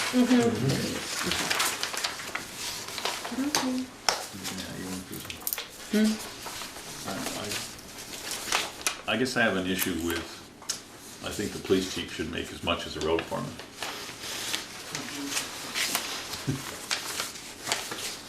I think I looked at that one. Or be in the ballpark. Yeah. And what we're offering here is close, but it's still, Well, okay, here's the question, will our budget well, meet that? yeah. I mean, because you base the budget on these numbers, so, Yeah, that's true. And you certainly could, I mean, it can be amended. You know, their Yeah. salary can be amended Yeah. later on, but. So we can move the police chief up or the road foreman down. yes.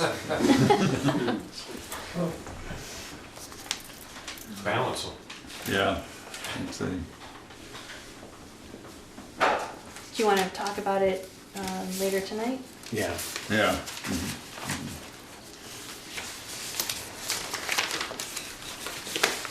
We'll hold that aside.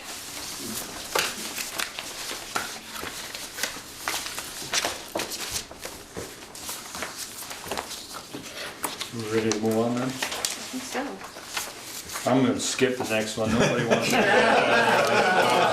Sure. I take it you all disapprove. Take it as soon as we're done, they'll all be gone. That's okay. Vermont Gas, public forum, brief, debrief, and consider next steps.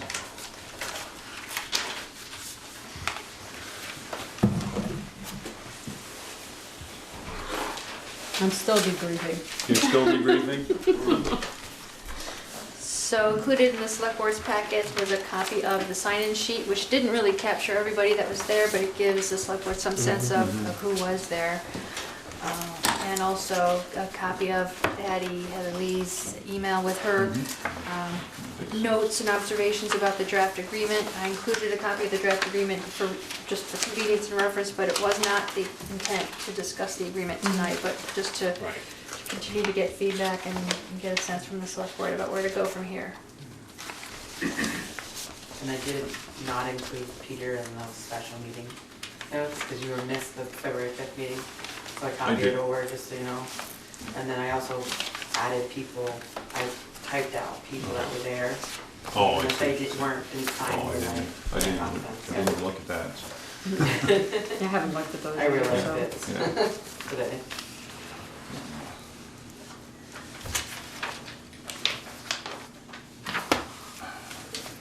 The select board also received by email some information from Kevin Hansen forwarding information about the comprehensive energy plan from 2016 with excerpts referring to natural gas. I also got an email from Comprehensive, somebody else. I got 6. I got several. I got 3 emails. All in In favor favor, of. that's what I'm mine. I got All in favor. one opposed and 4 in favor. And it sounds like we only got a couple of them that were copies. A couple of the ones that were, there were only 2 that were sent to me that were sent to the whole board. And I had a visitor on Friday wanting to know what the schedule would be. He was interested in being a customer. Yeah, I had 2. I had 2 that, so you got the 3 other ones. Take it.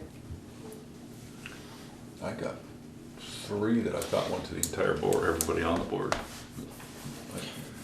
Well, I got one from Maple Street, and their concern was that they came from a community that had natural gas, and that in that community that the gas company, it said that it was their gas that they were guaranteed a price on, and when they had to purchase gas from somewhere else, they ended up paying a higher rate, which made it more comparable to the prices of fuel oil and propane. And the concern was that going to be the same thing that happened here? But all of our gas is coming from the same source, Yeah, right? so they're not going to switch. Yeah. Correct. Not saying that they, At this point, anyway. right. Well, with the infrastructure that it takes, I don't think. Yeah.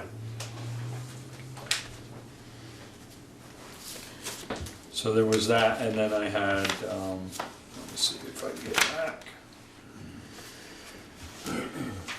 Oh God, I got another 50 to look at.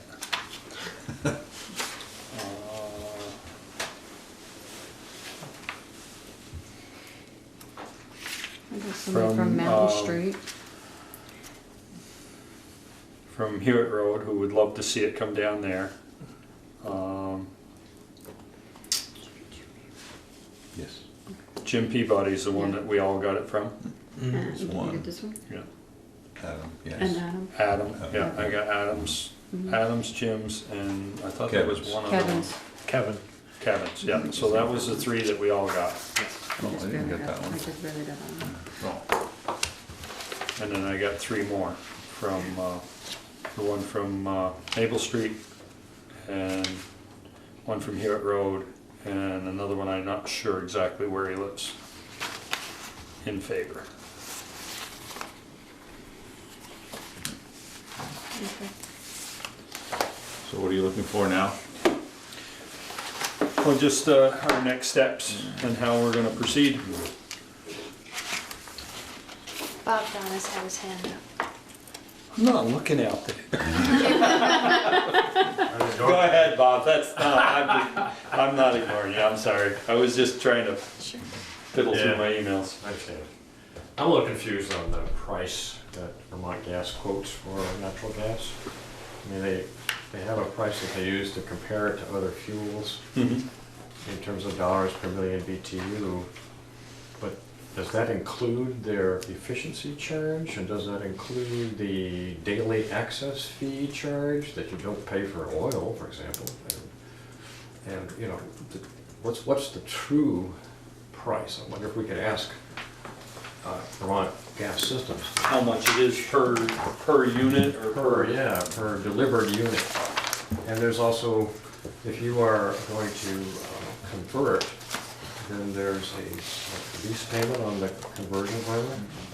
If you want to lease it. If you do. Right. If what? If you want If to you wanna lease lease it, you it. don't have to lease it. You can buy a Or you conversion. can buy it. Right, you There's can a buy cost it. associated with that for the conversion. So, That's what they quoted You know, about I- $24 a month for a For rental fee. lease.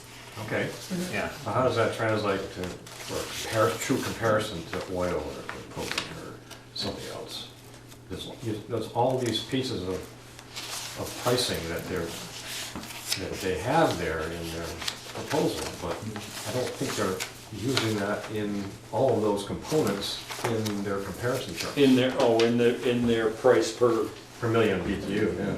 So I wonder if we could ask them for clarification on that, to show us a breakout of all the different costs a homeowner might experience. I think, Bob, all of us got a postcard saying to contact them to get an estimate.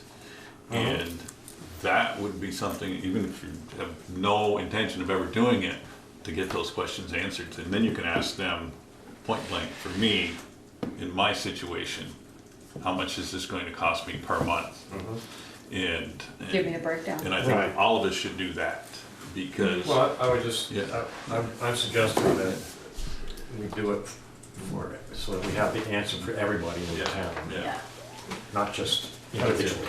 If you get this menu of costs, how are you going to know which items to select that are pertinent to you? That's the idea of the postcard. The ones they're talking about are the price per firm or whatever whatever. And then they have this efficiency charge, that's going to be applicable to everybody. And then this hookup charge for every daily access fee, that's going to be applied to everybody. So it's, you know, the only one that's questionable is you rent or you buy the conversion order. Maybe you leave that out of the equation for now, but let's get a true picture of what the actual price is. I think that That's the my only price concern. also fluctuates according to use. Pardon me? I believe the price also fluctuates according to use. Oh, I didn't If know you that. only use a tiny amount. I don't think it's like propane, because it's there. Actually, Matt Sharp made reference to that on Saturday at the, Guess I missed that. yeah. I actually caught that too, Ted. Yeah. I agree, there's something about the volume of gas. Right. So And as take a your- look at your electric bill sometime. As your And volume look at the goes- number of kilowatt hours, and then look at the mass of other Yeah. charges, $2, $1.95, 40 cents, you know, that's added on there, that really does increase the cost of a kilowatt. But, But the and I usage- suspect that usage you're gonna factor, get if the your same use- thing. If your use is small, then what, is your cost higher? Yes. Okay. That's So a what- typical home use? the I cost- honestly don't know. Well, maybe that's another question we could ask them to provide for the residents. Yeah, I mean, we don't care about commercial because we're gonna be using it for our houses. For residential, yeah. Yeah. But regardless, it's still way less expensive than propane. I do know that if you haven't seen the Huh? total price. Those figures were from the state, not from Vermont Yeah. Gas. Well, I'm asking Vermont Gas to give us the true cost per Well, that's user. the whole idea of the postcard, is that that pertains to you. I know, and but nobody I don't else. think that And the you, town, huh? town could ask on behalf of all the residents of Bristol and put it out there for everybody. Well, the problem with that, and Yeah. I don't see a problem asking that, but the problem, I see the problem with that is somebody saying, well, they told me Yeah. it was gonna be this, and now my bill is this. Well, they should So have told I them don't- upfront what it Yeah. is to begin Well, with. no, I'm just saying, because their situation may be different. If we come up and say, well, this is what they've told us, and they bank it, go to the bank with that, and it's not for their situation, then you're gonna have a problem. I mean, they could, you know, it doesn't hurt to ask the questions. It'd be better for the homeowner to ask the questions to get the answers for their specific, That's right. Well, their you know, specific situation. Case studies are an interesting thing too, an interesting possibility they can provide, you know, this size home, et cetera, how much square footage are you heating, blah, blah, blah. Case studies, I mean, they must have those all across the state. Or all, the Yeah, area that they serve. a case study would not be as accurate as something that's designed specifically for you. I think, and what I'm, oh, go ahead, you get your hand up. I think you just ask for the rate structure. It's the same way with the power company. They can give you a rate structure and all the gobbledygook gets added on. You know, it's only 2 cents for this, but it's $1.50 by the time you get it paid for it. And just a rate schedule that I would assume would show add-ons and would show volume, because they must have rates per volume used. Yeah. And I just, wonder if they do that, where they're gonna give you every single thing, breakdown, you know? Has anybody here asked for the gas and gotten that report? He's done his homework. I've sent the card in, I haven't heard yet. Are you in Middlebury? We're in or- Middlebury. Yeah, so the way they did it was they converted the BTUs for a unit of gas compared with oil, and then they said this is approximately how many units of oil you're going to need to produce the same amount of energy that you're producing with fuel oil right now. These are the charges that we add in, and these are the taxes, and these are the energy efficiency charges. And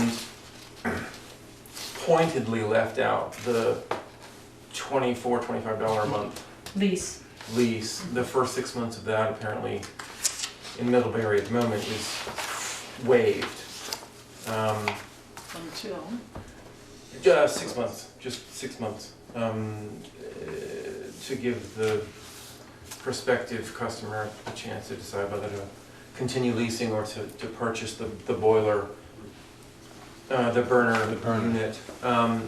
So what I'm recalling off the top of my head is based on a per gallon cost of number 2 fuel oil at $2.69. They were quoting a real-time cost equal BTUs of natural gas at $1.90, not including The lease. the lease. So, and I haven't done the math to figure out how much that $25. But it's, again, if you use a lot of natural gas, then the per BTU cost of that rental goes down. If you use less, then the cost per BTU goes up. So it really does depend on your usage. The other side of it is it's so much cleaner burning than the other fossil fuels. I take issue with that. We take issue with that. In fact, right here in Mr. things Hanson's about thing. that here too. My brother takes issue with that as well. And he's a fuel oil dealer.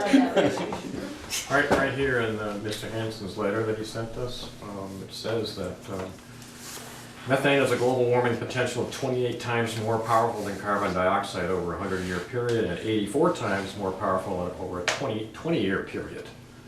No, okay, so there's less of it in the atmosphere. EPA says it's only 15% of the global warming gases is methane. But that 15% is 24 to 84 times more potent in terms of trapping heat in the atmosphere.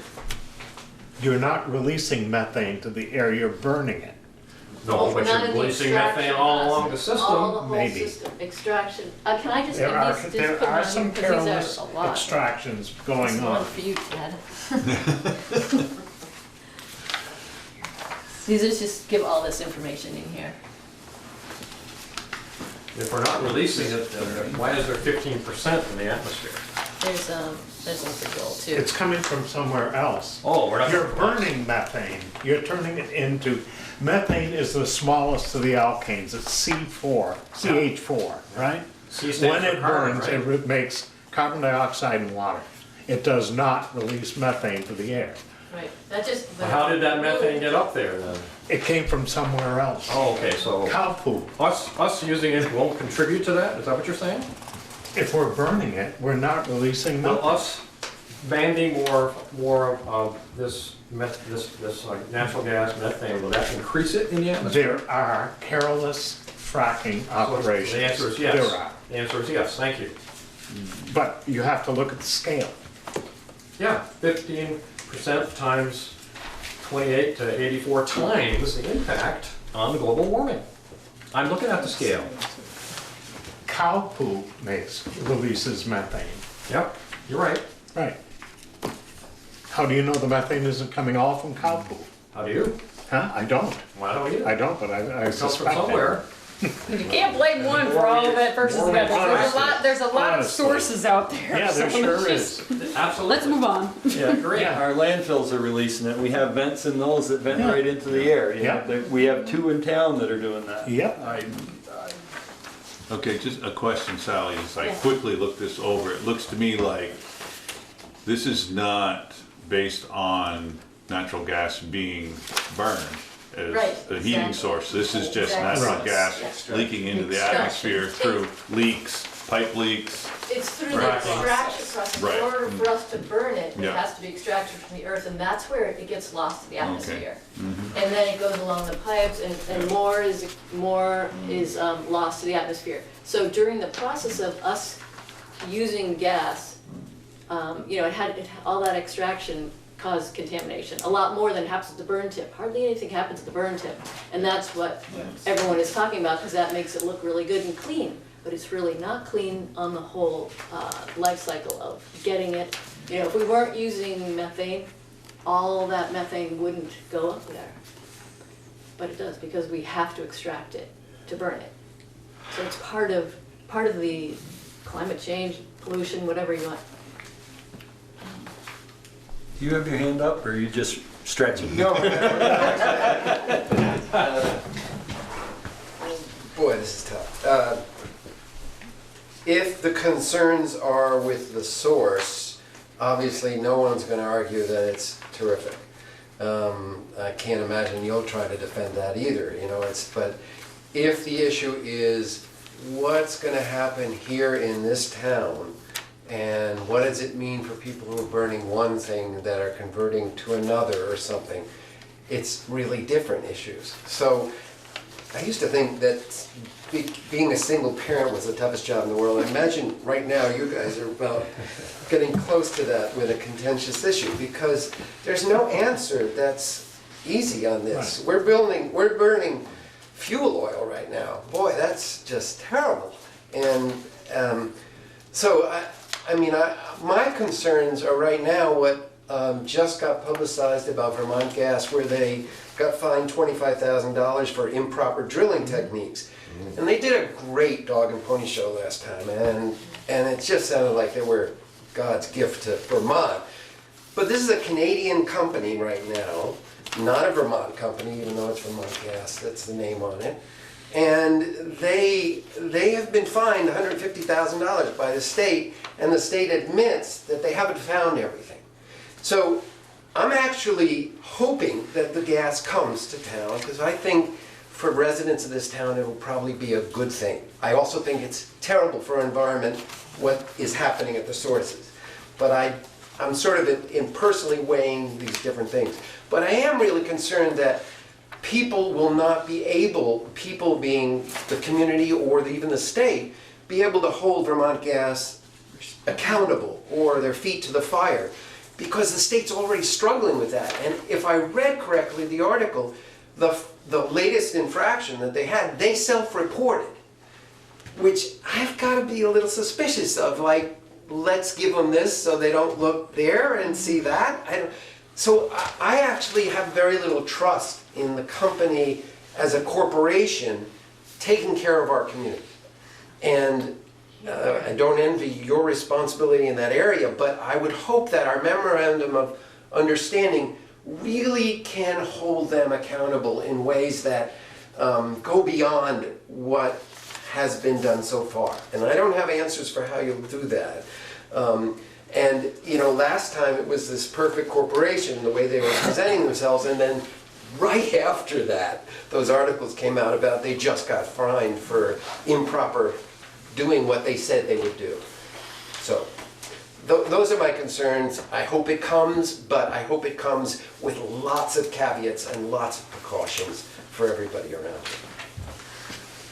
Thanks. Yes. Hi, Jennifer Vienna from Mountain Street. I just wanted to also add that the February 12th meeting that we were all at, where Vermont Gas presented their information, I found out after the fact, after that the announcement came out in the Addison Independent February 12th, the same day of the meeting, and I couldn't believe that. I'm like, what's going on here? The announcement is made on the day of the meeting taking place that same evening. I was fairly upset about that, because it was an informational meeting, and a lot of people, you know, there are many issues, there are many sides to this issue. There's a lot of information sharing that needs to happen. It's a huge, huge decision for a lot of people. A lot of other people see it very simply, and a lot of other people don't see it very simply. And certainly sharing information is a good thing. So I was a bit upset about that. And then I find out that the same thing happened in Moncton, where the citizens had like a nanosecond of time to think about it before the meeting happened. I found out there was an outcry that happened in Moncton, and they've had to schedule a second hearing. That Vermont Gas is coming back to Moncton to deliver their hearing, and people will have more time. And I don't mean to cut you off, but that was our hearing, and we publicized that from the Right. time, we set the date. Maybe it's in the article, there's the article in the Addison Independent, I think that's what you're referring to, Jennifer. Yeah, published notice did not get sent to the Addison Independent in time to run, and so that was an oversight on our part. But what I'm saying also is that I've noticed that this is actually something that happens again and again and again, that the citizens really don't get a whole lot of time to respond. That there's this sense about it that we are rushing ahead, you know, I mean, hearing rumors that done deal, and it's not true, you know, but some people have heard that it was a done deal and think, well, what can I do? Why should I go? It's a, you know, so my sense is that I think it would be a good idea to take an opportunity to not rush, to allow people to do their own due diligence, to find out information for themselves. Maybe there are people in our very community that have different points of view, and maybe you don't understand where they're coming from and other people don't. Maybe it would be a good opportunity for people to be able to share their information so that at least we can all understand where one another's coming from. And I just say that because it is such an important game-changing change that we're talking about here. The impact on our town, the impact on the infrastructure, unknown costs. So I just want to put that forward. I hope there's an opportunity for more information sharing to happen for the citizens, and also less of this rushing ahead and people feeling like they didn't even have a moment to figure out what was going on. Well, I'm sorry, but the information is on the website, the information is put out on Front Porch Forum, and if you don't want to look at it, that's not the board's problem. It is available. The fact that it was in the paper the same days has nothing to do with nothing, because it had been warned in advance of that. And as a citizen of the town, you can run and be on the select board, and then you can be on all issues, or you can keep an eye on what they're doing, what their agendas are, and what their minutes are, and stay involved that way. I just feel the citizen has to put in a little more energy in keeping up to date on what's going on.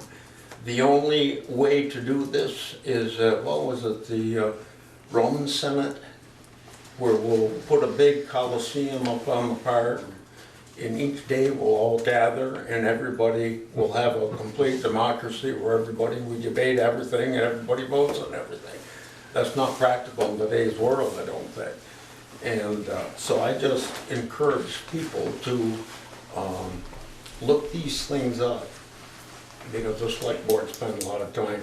And just for people out there, if you want to be on the email list that Valerie sends out, because every meeting she will send out to people who give her their email address, the agenda and the town administrator's report. So if people out there want that notice, send out an email or give her your email address and she will add you to that list so you can get that information.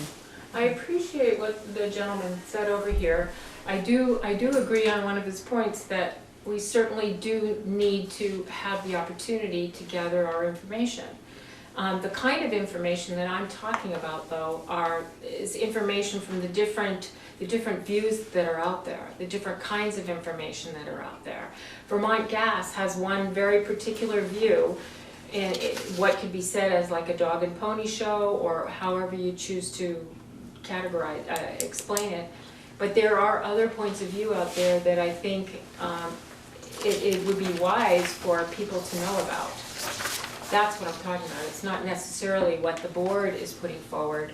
Perhaps you would, I don't know what other points of view you know about or don't, but I'm just saying there should be an opportunity for other points of view to be shared for people to consider. Well, that's why we had that hearing. Hang on, Sally.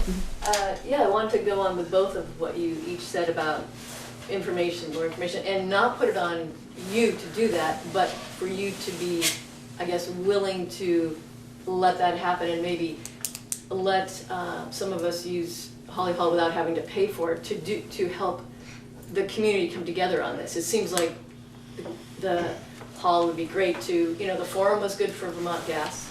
And then we could also have a chance for people to come and talk about either the ethical concerns and share among each other, or environmental concerns, or whatever people were concerned about. Have a, and you don't have to do all the organizing, you know, people who care about this could do the organizing, just so that there's more chance for a wider community to understand each other. I think ideally my most ideal thing would be for people to not shy away from these differences, but learn how we can come together and share and listen and really learn what each other is thinking about and understand, so that then we can, you know, just, I don't know, just have some more respect for each other because we understand what they're talking about. They're not trying to just shut down the pipeline or something, but they just have really valid things they want to share.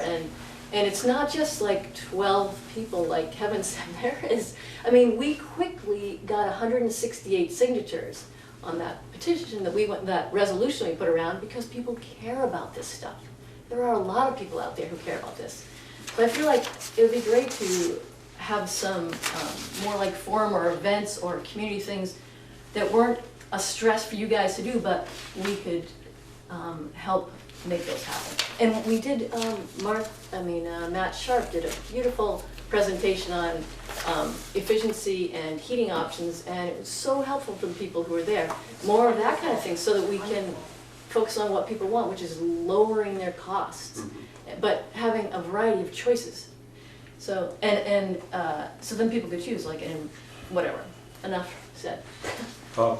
I came across, I think, as being very concerned about methane, but I'm also very concerned about carbon dioxide and its effect on the environment. And there are ways to reduce people's carbon dioxide emissions from burning oil and propane, as we discovered when Matt Sharp presented at the meeting on the 16th. For example, air source heat pumps can take care of a good percentage of your heating load through the winter. And there are pellet stoves, pellet boilers that can be put in place that are totally renewable. And there are ways with solar, etc., to get to a place where you got a net zero for heating. So I think the community needs to understand all those different options. And we had a good start of it with Matt's presentation, but I agree with Sally that it'd be good to have that. There's nothing in what we're doing or the contract that says you have to have anything to do with gas. And I would assume that if enough people said they didn't want it, they would not come to town. They're coming through town anyway. If enough people said that they did not want gas, Vermont Gas would not spend the money to put the infrastructure in town. If it wasn't feasible for them. But they're going beyond. Our goal is not to tell you whether you're going to burn. Our job is not to tell the public whether they're going to burn natural gas, wood pellets, heat pumps, or whatever. Our job is to set the regulations on how this pipeline is installed in our community. I can debate heat, electricity, and that with you all day long. I personally have some views that you probably wouldn't like. But that's not my job here. My job here is to see that if this comes into town, that it's placed in our streets, the infrastructure is placed in a manner that is the least disruptive and the best for the community. It's not my job to decide whether you get natural gas or not. And I think that's where, I think that's the debate that this is turning into, as opposed to what our job here is. And I get it. I get it that there are people who don't want it anywhere near this community. I get that.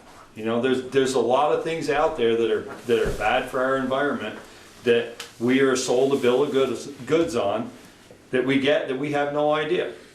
And there are countless cases of things that are pushed on us that don't really benefit our environment. They benefit, the end product benefits us. But to get to that end product, there are processes that you have no idea of the devastation they cause. And I just think the debate we're having here over natural gas isn't the issue that the board is charged with taking care of. Right. But this is, I got a new one in the back. Just a really quick question on that, what you're saying, because, so, if the pipeline goes through town and we choose not to be part of that, we're still having to, like, say there was a leak or something, we're still being affected by it, even though we're not choosing to use it. So it does affect us.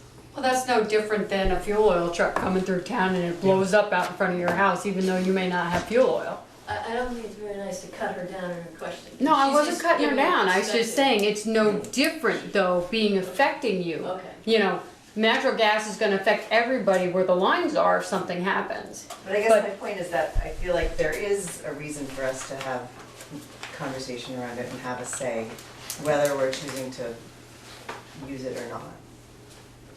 Because it could affect us. Probably the most dangerous thing we've got is, in the town right now, is in everybody's house. It's called wiring. And the more fires and more damage caused by wiring than there'll ever be by lines blowing up. So, I mean, I agree with what you're saying. That's not your I job. believe Green Mountain Power is owned by the same company as Yes. Vermont. Yes. That's right. Which happens to be Canadiana. You see, but you laugh and but, No, it's not funny. yeah, no, it's Oops, not. she It's said not, it. okay. Jennifer? yeah, thank you.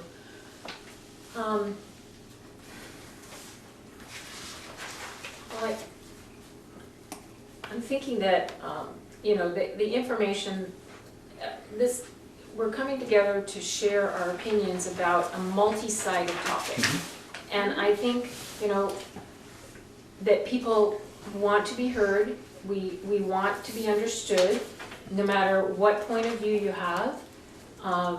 You know, and respect is important, of course, so we can hear one another. And I'm thinking that this is just a tremendous opportunity right now for our town to really educate ourselves. I mean, energy is a big topic in the world, and I'm not telling you anything you don't know. It's a big topic. And I think people want to know about what's going on, what are the ethical concerns, because you know, there's room for everybody at the table, and we should be able to share that information so that we could all at least hear it. And you know, my understanding is that there are opportunities now coming up to learn more about these alternative energy sources, how they're improving, what they bring to the table, why they're gaining such great development strides in other parts of the world right now. I mean, we all live on the same planet together. Yes, we live in the town of Bristol, but you know, there's a lot of information to learn, and we want to learn, and we want to share what we're learning with other people. So I just want to, you know, I understand what your role is as select board, and I think that there's room for everybody. We've all got a role here. Well, I hope that nobody thinks that just because of my answer that I want to shut you down. That's not the case. Right. You know, I just am trying to define our role in this as opposed to where some of these conversations are going. I mean, like I said, I have personal opinions, but I don't bring those to this table. As far as I do what I'm asked by the community, or I try to do what I'm asked by the community. I may not always succeed, but I try. Yes. I have 4 points I want to make, but first I have a question about Kevin's referring to a comprehensive energy plan. And I have in front of me the Bristol Town Plan adopted November 5th, 2012. Energy with an energy section. Is that old and there's something more up to date? He sent an excerpt of a 2000, 16 comprehensive, I think it's a state plan. state It's document. not the Oh, town. it's the state plan, Yeah. okay, all right. That's why I asked and unfairly put Katie on the spot to ask what was in our town plan Wow. so that I could gain a little Is- insight is- into that. Is there something more up to date than That's it. this? That's it. This is it, okay. So, the Bristol Town Plan adopted November 5th, 2012, and I assume the Energy Committee did the writing. And in the little section, Planning Commission did that all. the Planning Commission Or wrote maybe, this? maybe the Energy I believe Committee. so. The Actually, Energy was Committee there, might have was there an I energy? was on the energy committee then, and I do not remember having anything to do with that. Yeah, that- There is a 2017 version, but as Katie said, they didn't change any of the text, so. So we maps. think it's the Planning Commission who wrote this? Yeah, Okay. that's out of the That's planning. pretty All right, so right underneath, energy, italics, italics. Careful planning will be necessary to meet the energy needs of Bristol's residents and businesses at a time of rapid technological, environmental, and economic change. This will require both a spirit of innovation and close coordination with the Bristol Energy Committee and with statewide agencies such as Efficiency Vermont. On December 18th, 2012, that's when Chico Martin made the presentation at the select board meeting, and Peeker, you were there, and I forgot his name, Joel. Joel was there, and the rest of you were on the select board at that, I don't know who else was there. But eventually, it went from the select board meeting, right, to, so here's the question. Did the select board consider this town energy plan when asking for a certificate of public good for this project? But I guess I'd have to look back at the old film to see what the discussion was. Because when I look through here, there are different things that pop up for me. And you're right, it does depend on a person's slant on the whole thing, you know? I consider natural gas dangerous, you know, where somebody else would say, no, it's not any more dangerous than, you know, they would name something. So, here in the energy report under policies, they talked a lot about energy conservation and efficiency plans. So that's something very important for the whole town, and especially the schools, the person who's running the schools, you know, looking at the schools systemically. They've gathered together people to talk about energy, you know, how can we save energy, etc. So that whole idea that we as a community need to first take a look at it, the efficiency of our buildings, and then figure out how we're gonna stay warm or cook, etc. Avoid, in number 5 here under policies, avoid undue adverse impacts to health, safety, property, and environmental quality. So I, of course, from my slant would say, oh, wait, that violates, you know, but somebody else would say, no, that's not the case. So it gets very tricky. Tasks. Number 3, promote Bristol as an example town for energy policy, resources, efficiency, and conservation measures. So I don't see anything in here that says Bury a pipeline through town. Or not. do or don't. Okay, that's my first point. The second one is, and I'm sure you've mentioned this, my brother owns da-da-da. Have you considered the impact that the natural gas project has on local businesses that sell other fuels?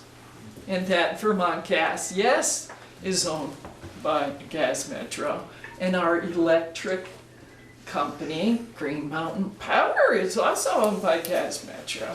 I'm concerned about that as a citizen here in Bristol and in the United States. I think that's a lot of power for one organization. And if we as a community want to work with each other and have things more local to a certain degree, then it's a hard one, because you're going to be giving your money away to some company up in Canada. Point number 3, are you serving the majority of households in the village with natural gas, or the minority? And we don't know that. And getting your little emails, it seems as if most of the emails, people wanted the natural gas. And, yeah. So, and I think that came up last week, was, gosh darn it, it's so hard to get a pulse on the community. We ask, we put stuff in front porch forum, we put it here, we put it there, we put it in the paper, and we still want more voice. Can we have a vote? So, what was that? Can we have a vote? Well, I did come up with this idea, and you might go, oh God, that's absolutely insane, but here's the idea. You have a non-binding vote, which most people go, why do you ask us to vote if it's non-binding? But anyways, Because we want the pulse. so if you want, yes, I do want Vermont gas, no, I don't want it, or does it make any difference to me? Whether those would be 3 questions to answer. And I'm not asking you to respond to that right away, it's just a thought. If we could somehow get more feedback from the vote. So yes, we are serving the majority of the households in town. Oh, good. Then that's a good thing to know as a select board, I think, Well, Well, let me, can I ask a question? Your non-binding vote, okay, if you want to do that, but who are you targeting? Because I'm not. No, I'm just saying the percentage of people in the village are the only ones that are going to be entitled to it. So if you do a vote, you're going to get people out in the town who would, right, it would have to be a the district. district vote, like the police district. Yeah. So Is the district just the village? we had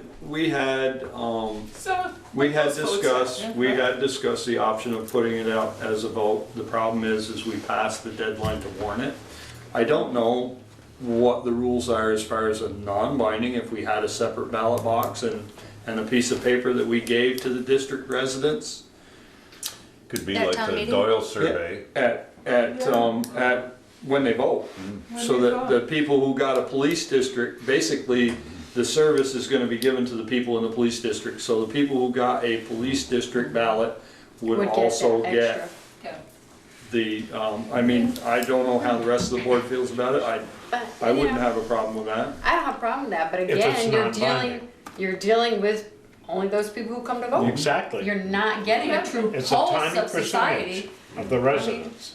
Yeah, so, but Yeah, it's well- more than what more we than have now. Yeah. And I'm not saying that determines anything. Yeah. It's just, I forget the name of the man, I think he's on the board of the Vermont Gas. He stood up and he talked about a famous person that's been on the Lincoln board. You're talking about Bill Sayre? Bill Sayre. Sayers mentioning something about an old timer person, and did it have to do with the majority, you guys, that? It wasn't an We old timer serve- person, it was Buzz Bouvier when he was on the board. And Buzz Bouvier, and what was his response, that he serves the majority? Was that Yes. his response? I serve the majority. So it's good to know whether you're serving the majority or not, and if you're not, I can't stand up and say, oh, you can't serve the minority. No. But I just thought it would be a way, but that's for you to figure out or not figure out. Here's my 4th point. On February 14th of this year, in Little Falls, New York, there was an explosion, destroyed 3 homes. The explosion was caused by a natural gas leak and no deaths occurred. I flashed on the idea of, oh, what does this mean to my home insurance? Because I'm ignorant about, when I read this plan here, this agreement, I really don't understand, for the most part, legalese like this. But, so I called my home insurance to find out what are the implications if my town does get natural gas. what will happen to my house insurance? You know, and I said, I'm personally not getting the Vermont gas, but if somebody close by is getting Vermont gas, does that have an implication on the safety of my house? No. I said, and the house insurance, because my home insurance is in Middlebury, so I said, nobody else has called you up from Middlebury. No, they haven't. Nobody else is concerned, I guess. And she kind of laughed uncomfortably, just like you guys are laughing before. Right? We all laugh when we think, oh God, you know, what if I lost my home? Or God forbid, you lose, you know, family lives, etc. She was uncomfortable about it all, but she said, she looked up my house insurance and said, oh yeah, you're covered for explosions. I'm thinking, and here I am laughing uncomfortably, which is not the point. And then I said, well, how would that happen? How would it unfold? So this is what she said at this point, but in reality, I don't know until if and when it ever does happen in my life. Then my insurance company would cover stuff, but then have to, there's an expression in insurance company talk, go after these other people, right? To pay them. So I said, well, I've got this article from the Addison Independent, I did not bring it with me, that Middlebury was just, you know, and Vermont Gas was being sued because they still hadn't paid for, you know, something that happened, I don't know, 3 or 4 years ago in Middlebury when an insurance company paid because water pipes were burst and it, you know, wrecked somebody's stuff. And I'm thinking, I said, that process takes a long time, doesn't it? Yes, it does. So if and when this natural gas pipeline does go through, I would like some kind of statement from Vermont Gas that point blank explains to me what would happen if, and I'm not here predicting any future or anything like that, I just want to know in writing, if my house, if I lose my house due to an explosion of somebody else's gas line in somebody else's house, what happens? You know, will Vermont Gas just outright pay for stuff? Or do we have, you're sitting there, Michelle's like, no way. You see. Well, I'll tell you why, because your insurance company will be the one to pay your claim, and then your insurance company will go after either the neighbor's homeowner's insurance or Vermont Gas. That's just how it works. So, what? Does anybody here know what this stuff means in the whatever this thing is called, the agreement between the town of Bristol and Vermont Gas Systems, when they say, Vermont Gas shall provide a certificate of insurance. Patty, that's for the construction. Yeah. That has nothing to do, that that's has just nothing to to do do with with the homes. home. That only has to do with the construction. You see, to me, that's like, yeah, I just said it, wow. Do you use propane at home? To cook and my stuff. Ah. I know it's What's, do your neighbors have any propane? Yeah, some people do. Ah. What's the difference? What do you mean, what's the difference? You already are in a position where your house could blow up. Just from your own propane, without natural gas being any closer to the village than it is right now. So that should make you feel 17. safer too, right? No, No, that's not what he's saying. I'm just trying to bring it into focus. What are you bringing into focus? My fear? That there are already a bunch of things to be afraid of. Yeah, And exactly. And part of my problem now in this lifetime, that here I am, that's a big issue that we as a society are dealing with, is fear and how to respond to that. and I don't want to increase my One other chances. thing is that natural gas is lighter than air, so it Oh, yeah, I know rises. that, But propane is not. I know, that stinks. Propane holds to the ground. Yeah. Talk to You know what that Mark, and means? he knows. What is it, 0.5 and 1.5, right? So, Yeah. That doesn't make me feel any better. And they both blow up. That was That point shouldn't number- make you feel point any number worse. four. That's the point. I'm actually done. You probably won't hear from me again for a while. Zip. So, I may write something. what is our timeline that we have to make a decision on this? Well, they gotta go through the Act 250 process, so it's gonna be a while for them. But I think they're looking. And the community can shut them down in the Act 250 process. Right. Yeah. I mean, that's. I don't know if they a- shut them down, but they Wow. can certainly go up and I'm voice not- their opinions and I'm comments. not sure that they're going to go to all the effort of an Act 250 permit If they we don't have an agreement, Right. Yeah. that is correct. Yeah. I think they would expect to submit. Aren't they coming through town anyway? No. No. I I thought don't we believe gave that them that's- permission to go through town. No. They don't have to go. We haven't signed anything other than a letter that says that We would we, support them. we would We would support. support it, okay. Yeah.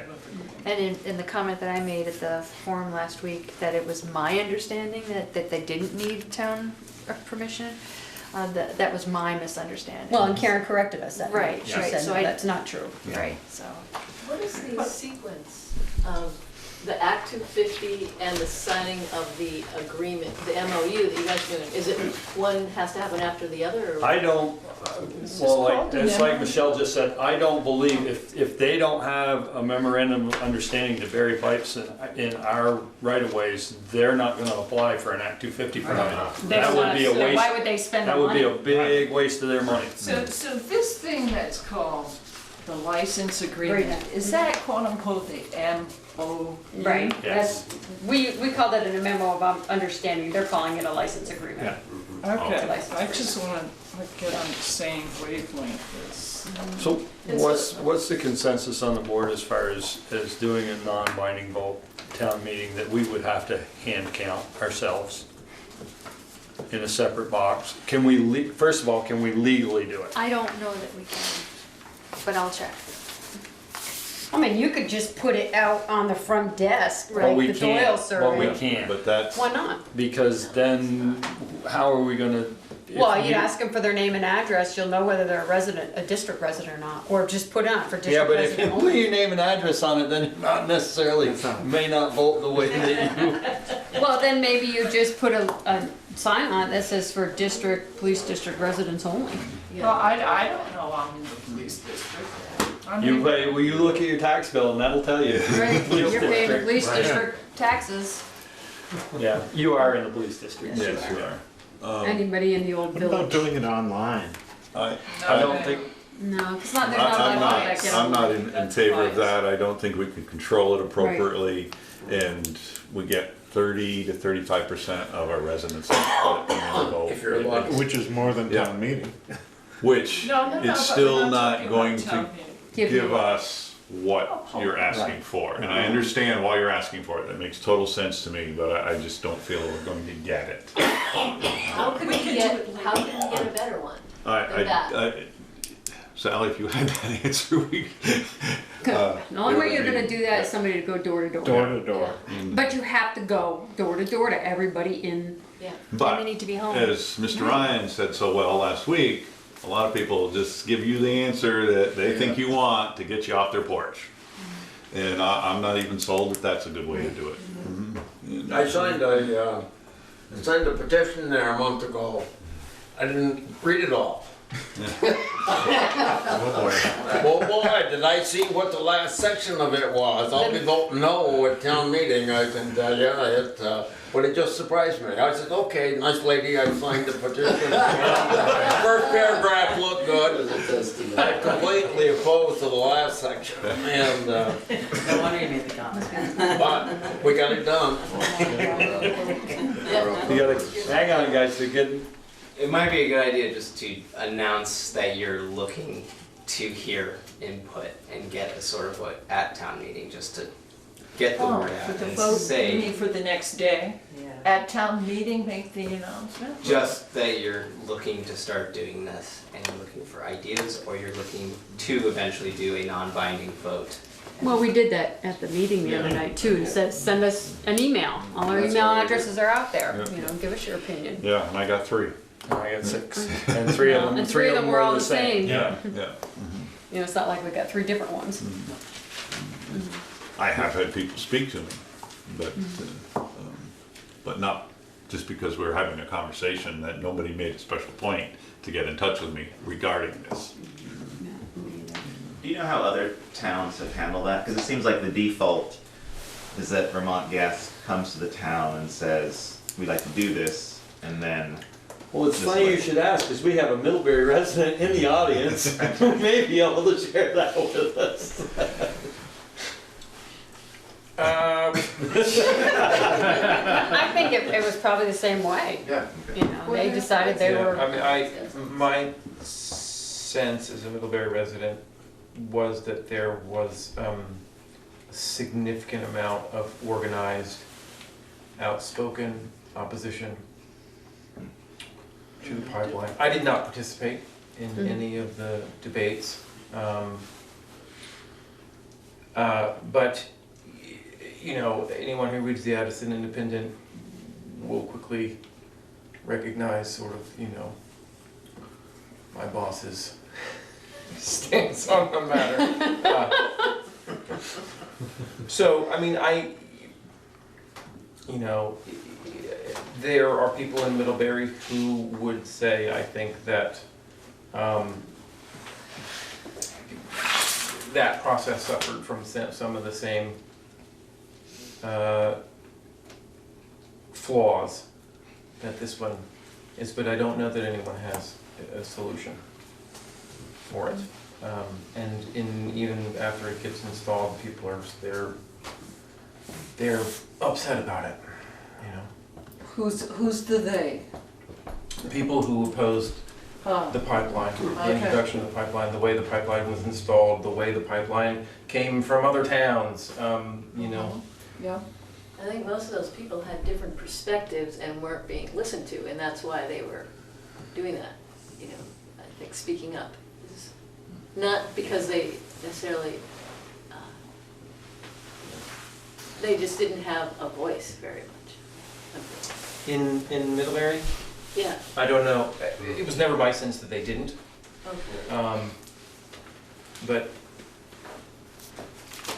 What happened in Moncton though? Didn't Moncton have plenty of conversation around this? Moncton only has a transmission line. Moncton has no distribution. Moncton didn't get gas out of this deal.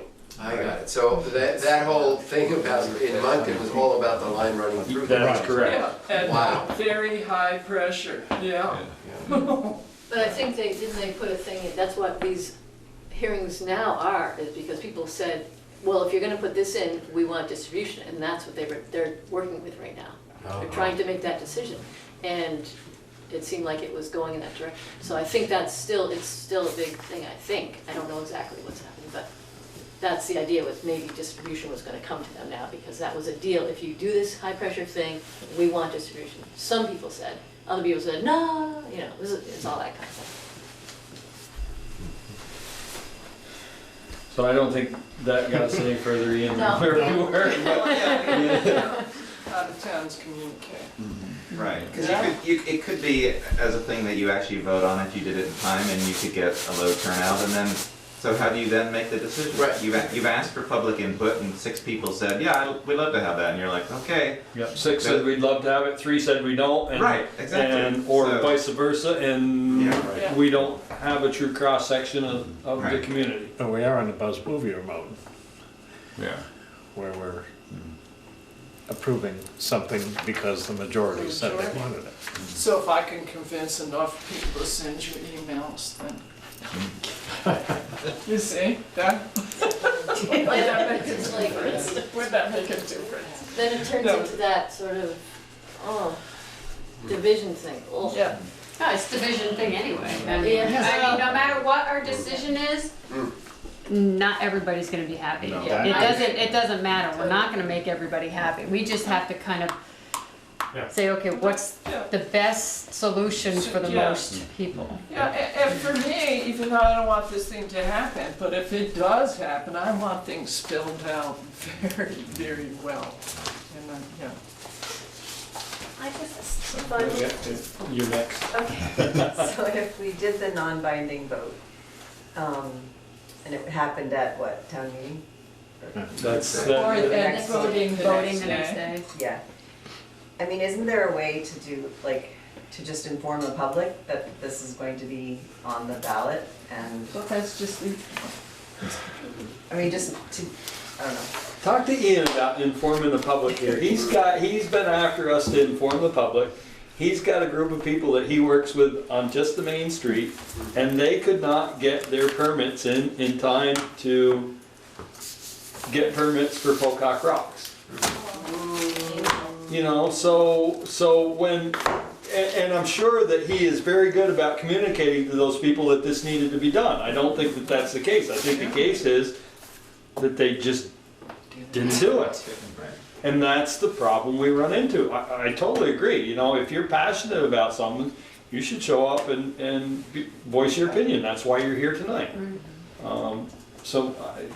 If you've got an answer, we're listening. I mean, we try. Well, I just wanted to point out, it's really obvious to me, maybe to all of you as well, there is a tone that we're having here at this meeting. Even though we have disagreements, we see things a little differently. My feeling is that there is a real sense of respect and listening to one another. So I think that that is huge. That is a real plus. And that's the kind of thing that I hope we could carry forward, where we recognize, okay, we can see things differently, but let's at least listen to one another. And, you know, I don't see any of the, you know, there's no shutting down, there's no people being rude to one another. And I think that's a tremendous positive thing that I'm seeing here tonight. Speaks volumes to our community. I agree, and I want to thank the select board for all you do. It's quite a journey here, so thank you very much. Well, that was very well said, but I wanted to say something along the same line, because we've got very passionate people on both sides of the aisle here. And last week and tonight, just the respect that's been shown, nobody put anybody down. And some of you on both sides, again, have done a tremendous amount of research on this and really come up with some stuff to show why you feel it the way you do. And I appreciate that. I think that's very good stuff, whether I agree or disagree. But the respect piece is awesome. I think that is great. I think you'll see that in my town report that, you know, we went through the gun ordinance, which had people on each side that were very upset. We went through the kiosk, which had people on each side who were very, but nobody ever got to the point where they were hollering and screaming at each other at one of these meetings. And, you know, it's not a way to accomplish anything. I think we're all concerned about wanting us to be able to communicate with each other and to hear from each other. We want to hear from you. Your voice is very important. So there you go. It's the best we can do. Thank you. Thank you. Thank you. Thank you. Thank you. It's been a long night. So we haven't really decided how we're gonna move forward. I thought maybe. Drum roll. You felt what was Just table. Maybe. Maybe? Maybe. Maybe. That's an absolute maybe.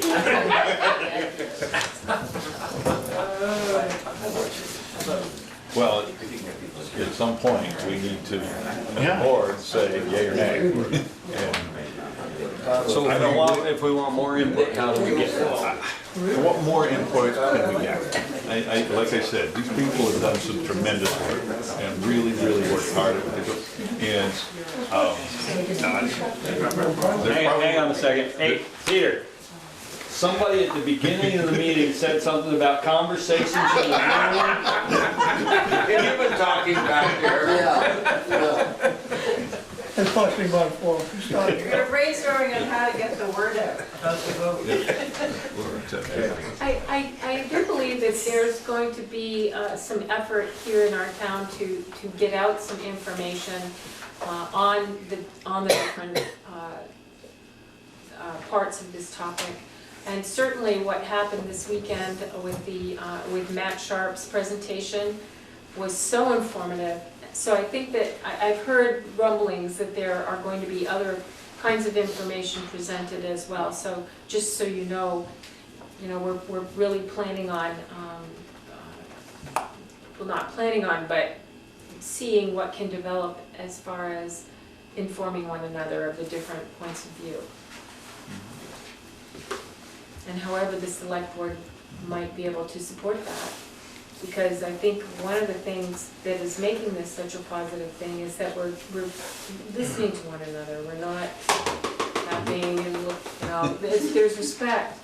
And I think that when people feel that respect and feel that they're heard, I think that the anger kind of goes away and we all feel like, hey, we're in this together. We don't have to see things the same way, but we can listen to one another and afford one another that consideration. It's okay to disagree, it's not okay to be disagreeable. So Peter,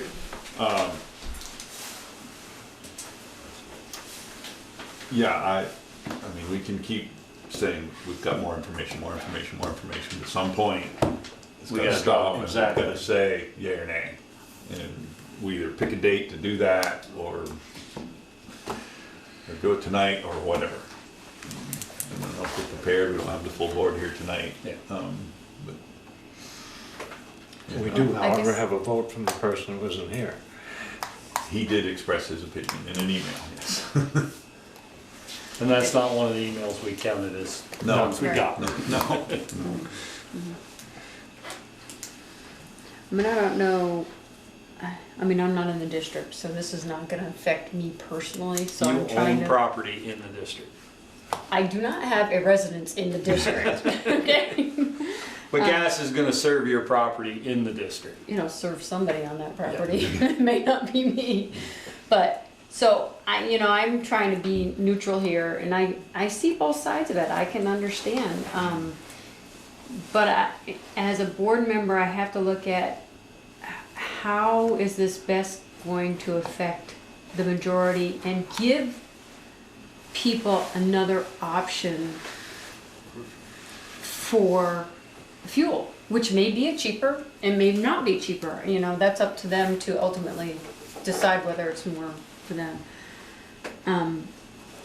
So I guess my thought is to say, I'm looking at moving forward with allowing them to come into town, and so that people have that option. Is that going to be the majority of people on there? I don't know. And I think one of the things that in the 2 years I've been on the board and before that, previous board members were trying to bring more business into our community to, raise the grand list and help with the taxes. And my feeling is having something like this is going to be very attractive to a business to come in here where they can have something that costs less for them to operate that business. And I think it'll put us behind when the other two larger communities in the county already have it. And so somebody looking to start a business is going to go where they can do it for less money, in my opinion. Or have more options. Yeah, and so where they can have more options. And I couldn't. The environment is great, something we need to look at, but the information that we've got, it does burn cleaner than anything else that we have at this point. I'd like to have a further conversation with what people are talking about, the renewable energies that are coming, because other than pellets, sun and wind, I'm not aware of anything. And I'd just like to have that conversation for myself, but at this point, I'd have to be in favor of it coming to town. Does anybody recall what the tax revenue projection was that they would be paying? I don't No, Did they provide a figure? There was a I don't calculation. think I don't think they gave us a number. I think there was a figure. calculation though. Yeah. There was a calculation. But that's not figuring into my thinking at all. Yeah. No, Another- what I'm thinking about is the tax base that it may bring because it's Right. here. Right. And that was one of your goals when you ran for the That's right. board, was to Yeah. increase our tax base. Yeah. And we certainly, with a potential business park coming, and maybe other things, we're moving, opportunity to move in that direction. One thing that might be, I got two hands up. I'm gonna take Ian first, okay? Do any of you have concerns given the legal problems that the company has had? That's one question. The second question, you also have concerns given the construction that happened on West Street last year, whether Bristol would then turn into that for maybe a whole year or something if they decided to come into town. And is that factoring into your decision other than it being a very good resource?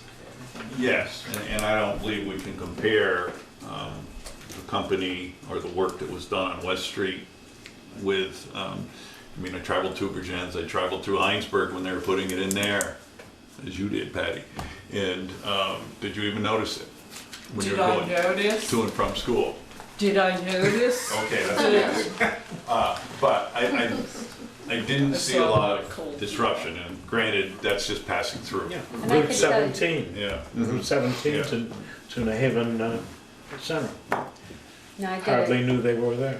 I mean, I did it in Middlebury and they went out in front of our office and we had notice. They literally came to the office and gave us notice and said, this is the time frame we're gonna be on your road. And the disruption was nil. I mean, we knew they were there and that, but there really wasn't any disruption of the flow of traffic in that. So. I just, you know, the way we're talking about it, the information that we've all been given, I absolutely understand what you're saying. And I would agree with what you're saying, given the information that you've been given.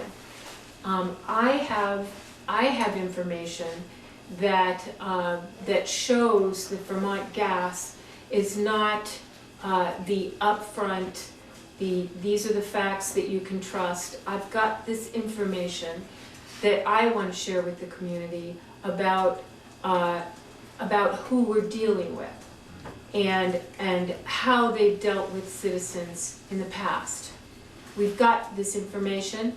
I don't think anybody here is a dummy at all. I don't think anybody here is going to see something, and if it doesn't resonate in here as truth, I don't think it's going to change your opinion one way or another. But I feel it's my duty as a citizen who cares deeply about people, their well-being, our community, to be able to share the information that I've been given that makes me deeply, deeply question the information that we have all been given from Vermont Gas. And so I'm really looking forward to sharing the information that I have. Information that is well vetted, has received many awards. It's information that is of a very high integrity. And so I'm looking forward to sharing that information, and I hope that people would come and listen to that and then make your decision. You can either say, oh, that's kind of a story, I don't believe it, I don't buy it, I'm gonna vote for Vermont Gas. Fine. How do you plan on disseminating this information? Well, I haven't worked out my details yet, but I have a documentary, a very well-researched documentary that received many, many awards, and I'm looking forward to showing that to whoever wants to come. And I hope you would come. And then you can make up your own mind with that additional information, but it speaks volumes. Is it available online? It is. Oh, You can buy it, but I want to be able to show it for the community. what, rent a space at Howden Hall and invite everybody? Perhaps there, maybe the bakery. The church? Oh, the- somewhere. yeah. You know, I don't know. I haven't. Holly Holland. Yeah, Holly upstairs. yeah. But that's something that I feel passionately about. That I want people to know about this company, and then we make up our own minds. I mean, if what we're being told is true, I so understand where you're coming from. But I want you to be able to hear from other people who've experienced some incredibly different things than what they were told by the company, by the industry. We want to be able to trust the information we're given. I'd like to see that available, so I can see it. If this is something that's gonna happen in the very near future, Right. I'd like to see this information so I can be informed. I'd like to see you give the board a copies so they can have it, and I'd ask that I get a copy from the town. Was this on a DVD or how? Well, she said you have to buy it, so obviously you've had to pay for the, Yeah. she said. So if we organize a showing and open that up to the community, or maybe have a showing, number one, and then two, maybe have it available at the library, a copy for people to. Well, is this Well, on that's Netflix totally up to and her. all that? I mean, is this a I don't public know. domain? What is it? I haven't looked on Netflix, but I- you Is know, it, what's the name a of it? few years ago when it came out, it was, you know, it won awards at Cannes and many of the film festivals. It's Gasland. It's Oh, okay. So I think that's in the, that's Gasland. available Gasland. online. On that Not place. for Yeah. gas, it's. Yeah. Yeah, it's about how this latest form of natural gas, not the kind that our parents grew up with, About fracking. not the kind that, you know, we all know wasn't, but I'm talking about what started from the early 2000s and how, and the history of where this has all come from, which is the same, which I've also heard this gentleman here, I'm sorry, I can't remember your name, Ted. Yeah. You had talked about, I know there are things going on with the fracking industry, you know, but we want the facts. We want to hear what has happened and the breadth of it and what's happened with our public lands in this country. We just need to hear how people have been mowed over.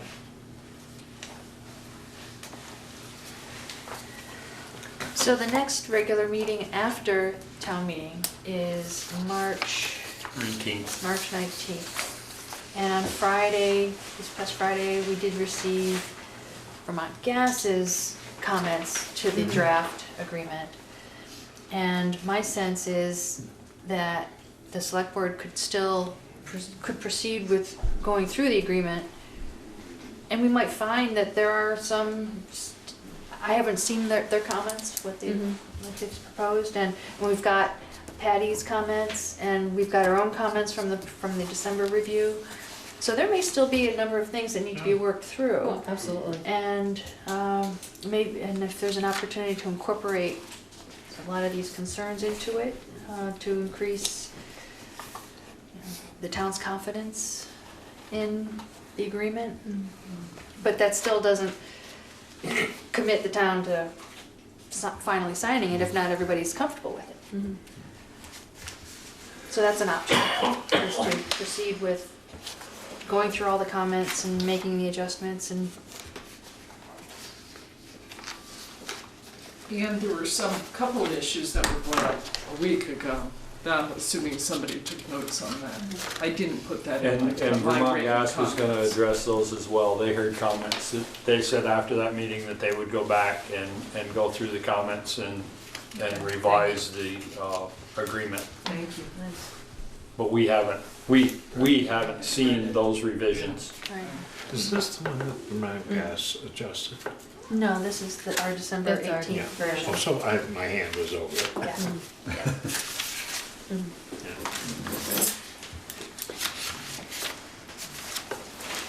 You wanna set a date to make this decision? The 19th? Yep, 19th. You can do it the 19th if you want. I'm gonna be in Mexico. I'm just being 100% upfront here. Well, if you're gonna do it in April, I'm gonna be in Arizona, so. Obviously, Ted, you and I work too much because we don't get to go anywhere. I don't go anywhere. Oh, you've run all over the United States. What are you talking about? Literally. Literally, yeah. But it's a matter of going through the agreement, right? Yeah, and I think, I'm one of those people, I would like to read it, whether that makes any difference on your front. I mean, I don't know that we'll finish it on the 19th anyway. You know, if we start the Right. comments. Right. I mean, I'm not sure that we'll finish going through that, so if we can start it then, we may have to go, you know, the next time around to finish it, we'll just have to wait and see. What better do? Is there a problem with putting it online? No, it is all, it's online It's now. online. It's online now, Yeah. okay, good. Yeah. And Vermont Gas knows that. Oh, yeah, yeah. I mean, their comments are not, but Right, I only this is got them just our, Friday. right. Oh, their comments, that's what I was wondering. Oh, no, Oh, ours, so I you- haven't even opened it yet.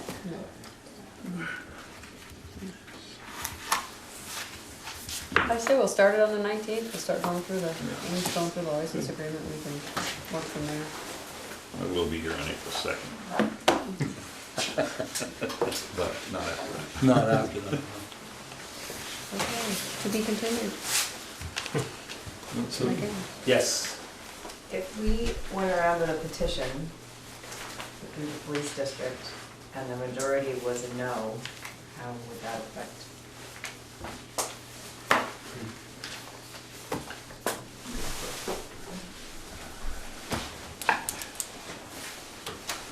I mean, if it was overwhelmingly no, but I still have Reservations about how people petitions. respond. Yeah.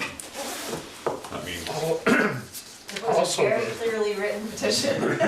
But also doesn't the mean source people of Short the, and oh, sorry. sweet. I'm in favor, yes or no. What's that? The source of the no's, you could go to every single person you know that hates the idea and get them to sign a petition, and then give us the petition, and we're looking at it, whoa, it's overwhelmingly no. However, that doesn't really represent the rest of the people Well, in I town. guess if we did it in such a way that we had like, you know, Ian has a map of where it would potentially go. So we went to every single house on every single street and, you know, uniformly. Perfect. Here comes the bus, Ian. Get ready. Here comes what? And then you saw, because people put their addresses, that we were being fair Yeah, and going okay, through all yeah. the streets and not just picking out. I don't know who's for it or against it, so. Jimmy? I have a question. I live up in the upper notch. The gas line coming up there to me is never gonna happen, but I'm for it. Because it's gonna help my tax base if it helps the business park. That's number one. The second point is that I'm listening to this. This started back in 2012. Right. Where was everybody for all those years? Now, I've been to meetings, you guys will know. How many have I missed in the past 10 years? 3, okay? The only time something comes up is somebody happens to hear something, and they form a big committee to come in and storm the meetings. We gotta stop doing this. We gotta get involved in the community. Start coming to these select board meetings. Half of you guys were ready to walk out as soon as that Vermont gas is over. What about the rest of the stuff these guys gotta talk about? You gotta start coming to the meetings. Attend the meetings, even if it's a dull, boring meeting, at least you'll know what's going on in town. It's also aired on the It's cable. online. Right, it's online, there's plenty of, what happened to the committee that was formed for The communication. committee? communications? Ask Ian. They reported to us. We're waiting on you. You said that you would revisit in February. Yeah, I was gonna say, they reported to us, we had a discussion. We still have. We created a Facebook page. We did. It's on Neat TV, it's on Front Porch Forum, there's articles in the Independent, you guys post the meeting agenda throughout places in the community. What more can you do? I believe Come it's to the on meetings. on a Facebook page now as well. Facebook, Front Porch Forum, the website, and no Twitter. Because that's what I am. Well, then watch it on TV. Yeah. Watch it on TV, and then if you have comments, you know. And you don't have to watch it live, you can, they can bring it up on their computer, right? Right, oh yeah. Absolutely.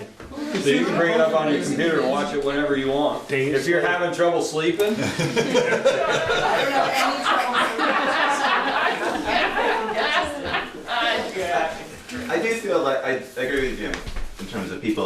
I mean, I started coming to these meetings because of things like this. Right. So I totally agree with that. On the flip side, I do feel it's the select board's responsibility when things are gonna be hot topic issues, and Vermont Gas is one of them, to make it a more public thing, which didn't happen when it was discussed in 2012. It was brought to the table here, and it was just discussed here. There was nothing that was made public. And the same thing happened with the kiosks. That was an internal thing, a project that you wanted, and it was only because I happened to be in a meeting that I found out about it and then made it a more public thing. And that was a hot topic issue. And I'm not saying I know it's a difficult decision. It's not up to you to decide what is and what isn't, but I think common sense would sort of dictate maybe what the community might want to find out about. But I do absolutely agree. People need to get involved. They need to come to the meetings to know what's going on. And I'm really interested in the next topic and hoping you get to it pretty soon. But I haven't eaten dinner yet. Already. I'm being bad. It's after 9, it's bedtime. Okay, now we're done. Oh, my God. What do you think, Tuesday? You do have Thank you very much. No, you're leaving too? I apologize for interrupting your meeting. I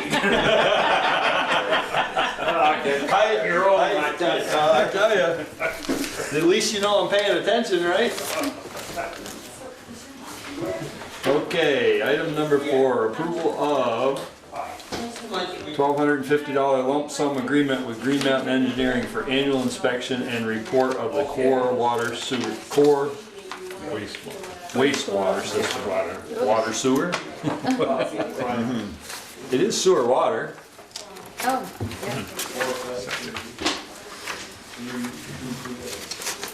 It's your pleasure. I believe this is an annual This is exercise. annual. Yeah. Yeah, approval, so we have to have it. Second. Was there a first? Yeah, Yes. Pete. Oh, okay. Peter. Great. Can I just ask a question around it? Yes, sir. Wastewater is included groundwater. It's sooner rather than. No, this is the This is not stormwater, No. this is just, Thank you. yeah. this is the downtown Septic. septic system. It's not a sewer system, it's a Got it. huge Leach septic field. system, yeah. Not the storm system. Got it. Right. Any further discussion? Hearing none, all those in favor signify by saying aye. Aye. Opposed, nay. Motion carried. Approval of minutes for February 5th, 2018. As I I'm gonna noted table in- this. Yeah, as I noted in my Read 'em. notes. Well, Yeah. I read through it and I made some, I wasn't even there, but I did make some notes. I'll just give that to you, That'd be Valerie. great, thank you. And I acknowledge that we are behind on a number of other minutes, and I am confident we will catch up as soon as, The 19th? perhaps, by the 19th. Or at least some, we'll make some progress. All right. Authorize accounts payable, warrants, and any liquor licenses. There's one in there we have to deal One, with. right? Yeah, there's one liquor license request, or not a liquor license, but Special special event. event. It's in the small one, Bottom bigger. Yeah.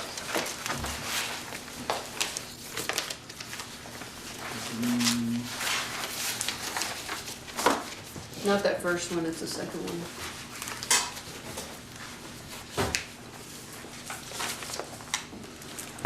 Art gallery, bookstore, museum, library, serving permit. What was that? Art on Main. Art on Main. April 18th, 5 to 8 p.m. And what are they looking for?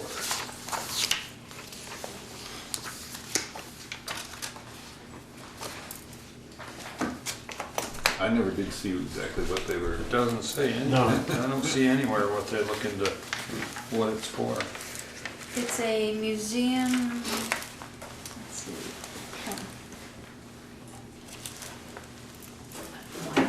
I don't know. But they paid. So check, Repentance. and a certificate that, Location in Yeah. the gallery. Does the certificate have anything to do with alcohol? Is Yes. there another Does it? Yeah, well, it was given by the Department of Liquor Control. Yeah. Oh, okay. So they obviously wanna have drinks in that, Well, yeah. but we don't know what for. Paid event, hours of operation, 5 to 8, which are okay, but it doesn't tell what we're, It would sound like they're just offering wine to their it would, Yeah, you would guess that, but it doesn't specify. but there is nowhere on here where it actually, When's the event? Does the statement say that? April 18th? April 18th. Do we have time to ask them specifically what they're doing? Revisit this on the 5th? Yeah, Yeah. yeah. Who signed the check? I don't know, it's in an envelope. Might be a contact person. I'll ask, Probably whoever this is here. Probably Annie Perkins.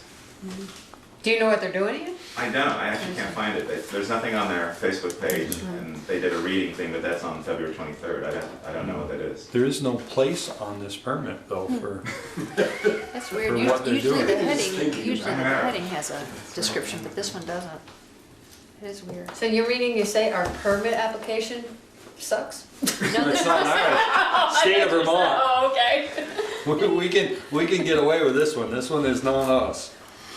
Well, don't we usually have a special events permit that they have to fill out? Which means they haven't filled out our permit? You mean the public assembly? No, isn't there a special events permit? Peter? Special events, yeah, for serving alcohol. For serving alcohol. If, you can sometimes, if someone is certified to be a server, you can do it that way. That I way, believe. okay. Yeah. And that's what. So that's why they've got the state. I think that's what Okay. that is, yeah. Yeah, because it says a valid certificate showing current education training is required with this permit request. Which they didn't, Right? they did provide. What's your pleasure? You wanna wait on it? I would find out, I mean, even if Valerie can find out and then email us what it specifically Yeah. is, we can then Come in and sign it. come in and sign. Well, you only need So one signature approval on subject- that. Well, yeah, we only need approval. We don't have Actually, to all we have to do disapproval. is approve it, yeah, Yeah. and then it's signed by Jen, Jen. So, yeah, if we can get a little, if we can figure out what it's, for what they're doing. Good night. Good night.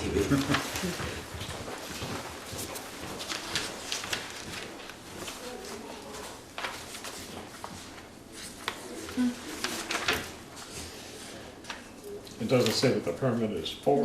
no. Right. What's, and usually it does. Yeah. That's why I didn't understand it.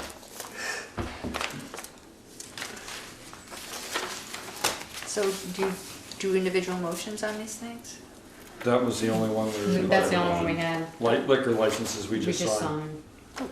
If we approve them, if 3 of us sign them, they're good. If we don't, well, then they got a problem. Did you get a number for the warrant?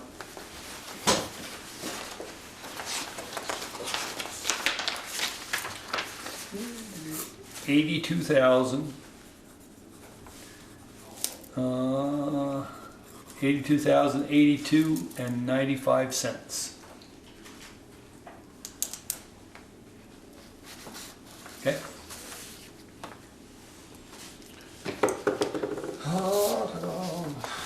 Select board concerns. Peter. None. Michelle. I just want to say, put out a huge thank you to Matt Diddley and his family for their backyard hockey tournament that they put on. I stopped by. They looked like they had a great time. They had 20-something teams having fun. They were selling food, or actually, I'm not even sure they were selling food, but they had pancakes and stuff. They were selling hats and cups and that, but they donate whatever money they make to the rec club or the rec department scholarship fund. And I don't know how much it was. I don't know if you've heard, but I just wanted to say thank you to them. It looked like it was a great time. I think I saw the number $200 somewhere. Yeah. How do you spell the last name? Dibbley, I believe. I think there's one B. I don't know. I could be Yeah. wrong. I think I had something else I can't remember. I didn't write it down. So. Ed? Mostly sidewalks, and I know that the sidewalk plow broke down. Not a lot of people knew that, but they were hopping right up and down about the condition of the sidewalks, which were not only treacherous, they were dangerous. I happen to know this because I do a lot of walking. The other thing is more local, and I don't know what to do about this. The people at Almost Home are piling the snow up on the corner of Garfield and North Street so high and so far out into the road that you have to pull out into the travel lane to see if anything is coming. And 4 different people from Garfield Street stopped over to the house and let me know that they were very displeased with this. I didn't know what to do about it. Well, we had a problem prior to you being on the board with vegetation that was too tall. Yes, I know. I know. And we've had to send them And letters of that. parking. And I would guess if they're piling, if it's their snow, they're piling there. It is, yeah. And I guess we need to send them a letter asking them to move it because it's impeding the view from the Well, intersection. it's melted down now enough so that you can just peek over the top and see if there's something coming. You're not driving your Triumph right now? I'm not driving the Triumph right now. And actually because it would only require one snowflake for me not to be able to see what's coming. The other thing is that the parking on the Garfield Street side of Almost Home, there are people that are parking across the sidewalk. And there's no real reason for it if they just moved to the west a little bit to the parking spaces that are deeper. Then the sidewalk plow and people walking on the sidewalk wouldn't have to walk around these vehicles. It's an ongoing problem. I guess we need to send them a letter telling them not to park on the sidewalk, or we will be sending somebody to visit them. You know, I actually got a ticket a couple of years ago because I didn't pull up off the sidewalk far enough. I've forgotten what it was, 10 or 20 bucks. And so what I did was I took a picture of what was going on down at the Almost Home and brought it down here and showed it to the chief of police, and he just tore the ticket up. Well, I mean, that's a problem though throughout. I mean, I know on Church Street, people park on the road and they park in the road, not off the road. Yeah. You know, so it's a problem not just And we there. still shouldn't be doing it. So with the snowbank, if it's at the corner of Garfield and North, But it's coming off of their parking lot. Yes, it's their but is it parking in the lot. town's right of way? Yes. So can the road department just go scoop it up? Yeah, but they shouldn't have to. They shouldn't be piling it there. They really have to take care of their own. And the lag time between them putting it there and the town and removing it doesn't really take care of the danger. Gotcha.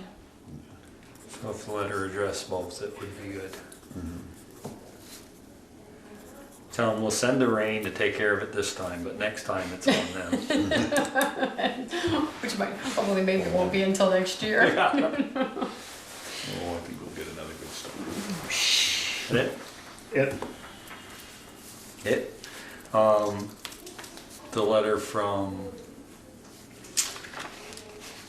The letter that was sent to Joel about the sidewalks. The email? Oh, The email.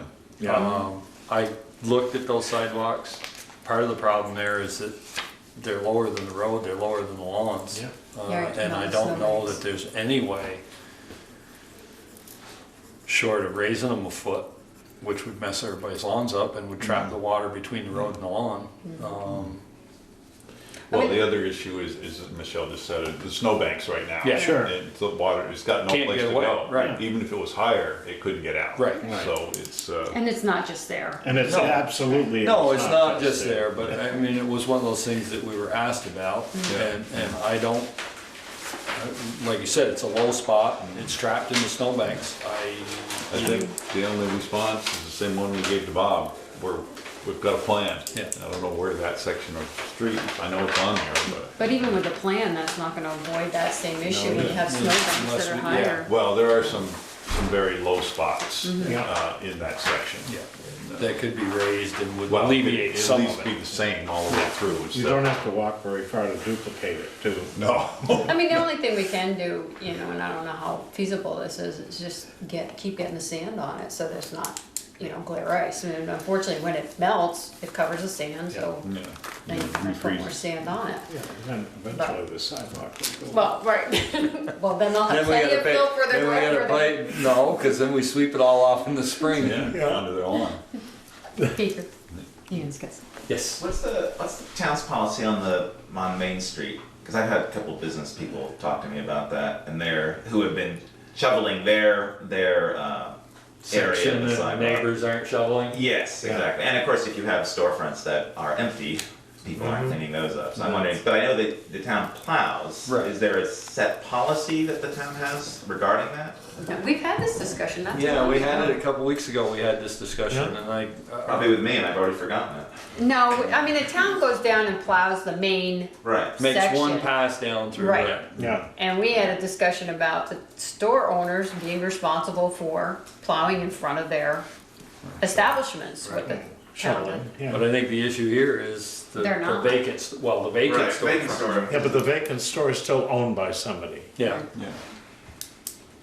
May not be operational, but it's Yeah, still owned. It's still owned by them, so they Well, should, that's. if the policy is I've been emailing him about that, and he hasn't responded to me. shocking.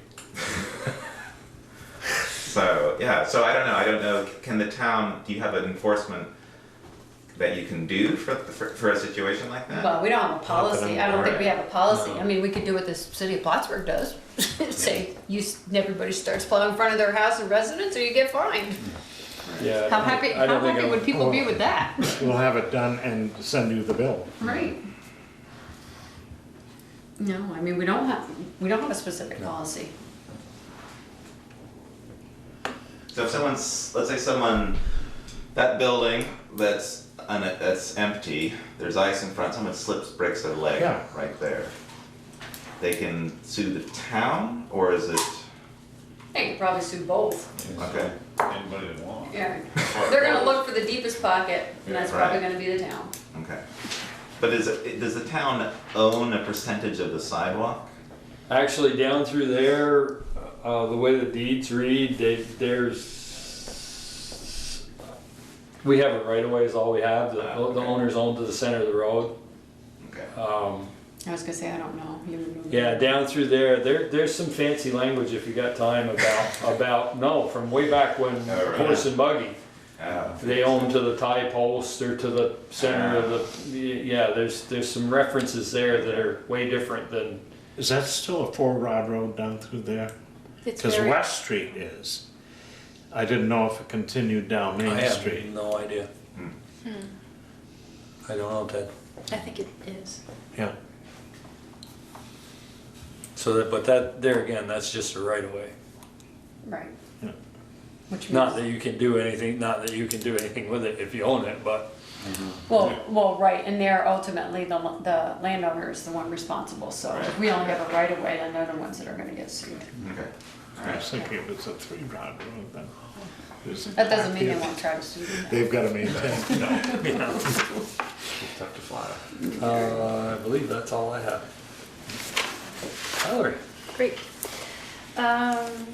Thinking about town meeting, at a prior select board meeting, we talked about a recreation survey to hand out. at Yeah, town. no, I was supposed to get the questions, I'll do that tomorrow, I promise, and what I'll do is I'll email them to all of you, Okay. and then everybody can. And I was thinking about that tonight, so yeah, I haven't had time to do that. And I want to remind folks about the American Legion Award, that the deadline is this Friday to send a recommendation. And we did come up with a name, and somebody was going to email me the nomination information about. Joel, wasn't it? Yeah, it was Joel. I thought it was you. Okay. Oh, you better get after Joel, I would've either. I done guess so. Okay. What's the award?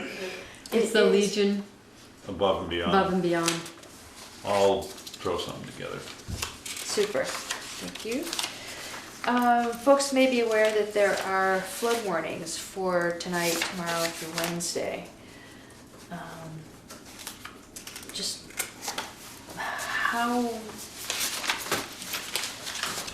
what would be the protocol for emergency management preparedness in case things require attention from the town?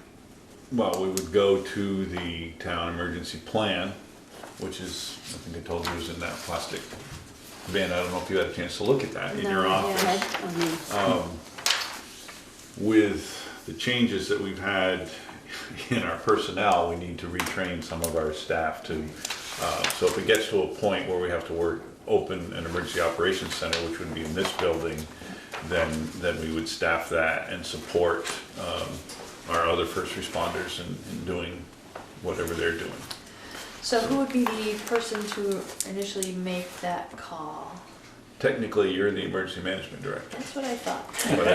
But as I told you, Therese said as soon as something bad happened, she was calling me. That's what I would have done. So, so you can do the same. And, I don't know, I've looked at the river, our ice streams They're aren't not, really, we typically, no, it's pretty open yeah, right we're now. pretty fortunate. We're high enough and, Yeah. and you know, occasionally we'll come across, 116 south of the new bridge. which isn't really our, other than fire and rescue isn't, It's the state usually puts Yeah. up They signs. did come across there the last They did? high water incident we had. Mhm. I don't know what the name of that little brook that comes down on Yeah. 16 is. but O'Brien Brook. Yeah. O'Brien? And that was, I was just happened to be coming back from Middlebury and 2/3 of the road was covered in water. You could get through it all right. They did come put signs up, probably right after you went through it. So I was planning on being out of the office tomorrow, but accessible, given the. What? We've got a storm coming and Well, that's my high question. water Well, and... that's my question. Should I make other plans and? be No, here? no. Okay. We'll take care of it, but I don't think it's going to be an issue. Yeah, I don't know. All right, that's all I have. Can I ask a question? Oh, though? one more thing I apologize. In my TA report, I should have added under the upcoming meetings. I just realized that I did not list the select board's next regular meeting of March 19th. So that should have been added to the list.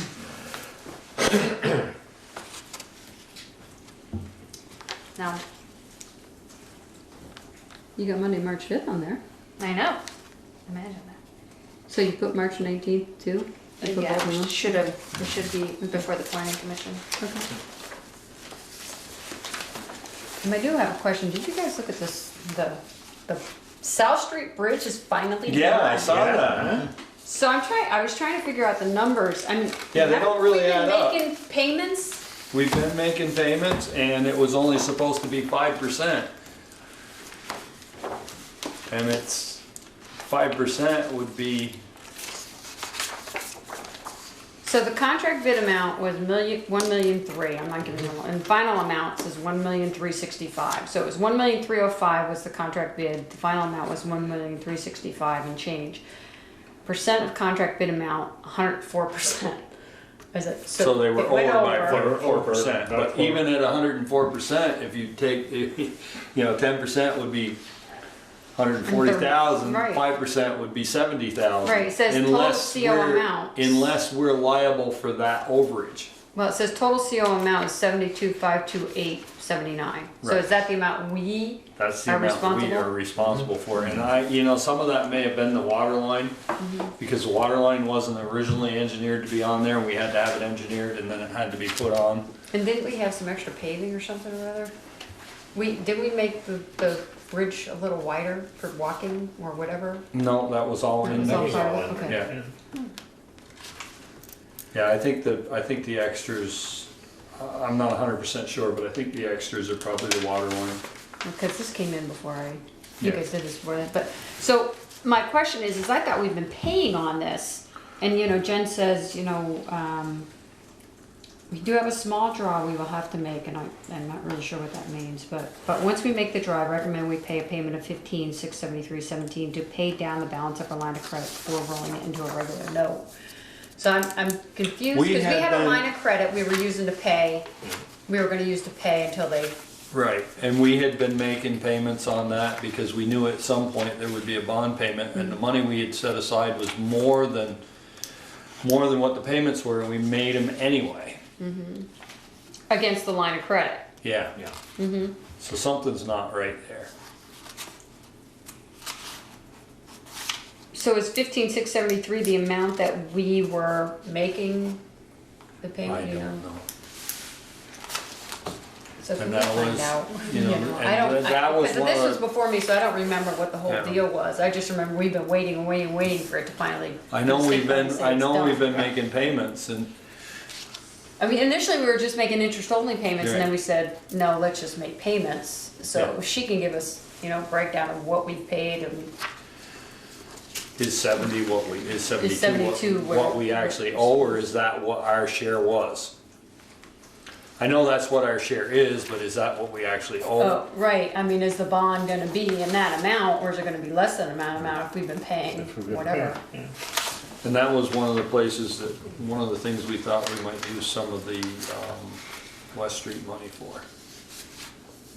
Was to pay that off so that it didn't impact taxes. Maybe- Or pay down the fire station so that we had less interest. And that might make more sense to pay down the fire, you know, to pay down the fire station so that we eliminate some of the interest. We'll make more money by paying a 30-year note down than we will a 10-year. So you're talking about the West Street, meaning the. Fire this is station. part- Yeah, but you're talking the, oh, with the sale of. Yeah. Yeah, right. I'm just making sure I'm on the same page. Yep. Okay. Well, I could be thinking something totally different, so it's probably not a bad idea to ask. Okay, that was my only other question on that stuff. Anything else? Through the correspondence and all that, we ready for executive session?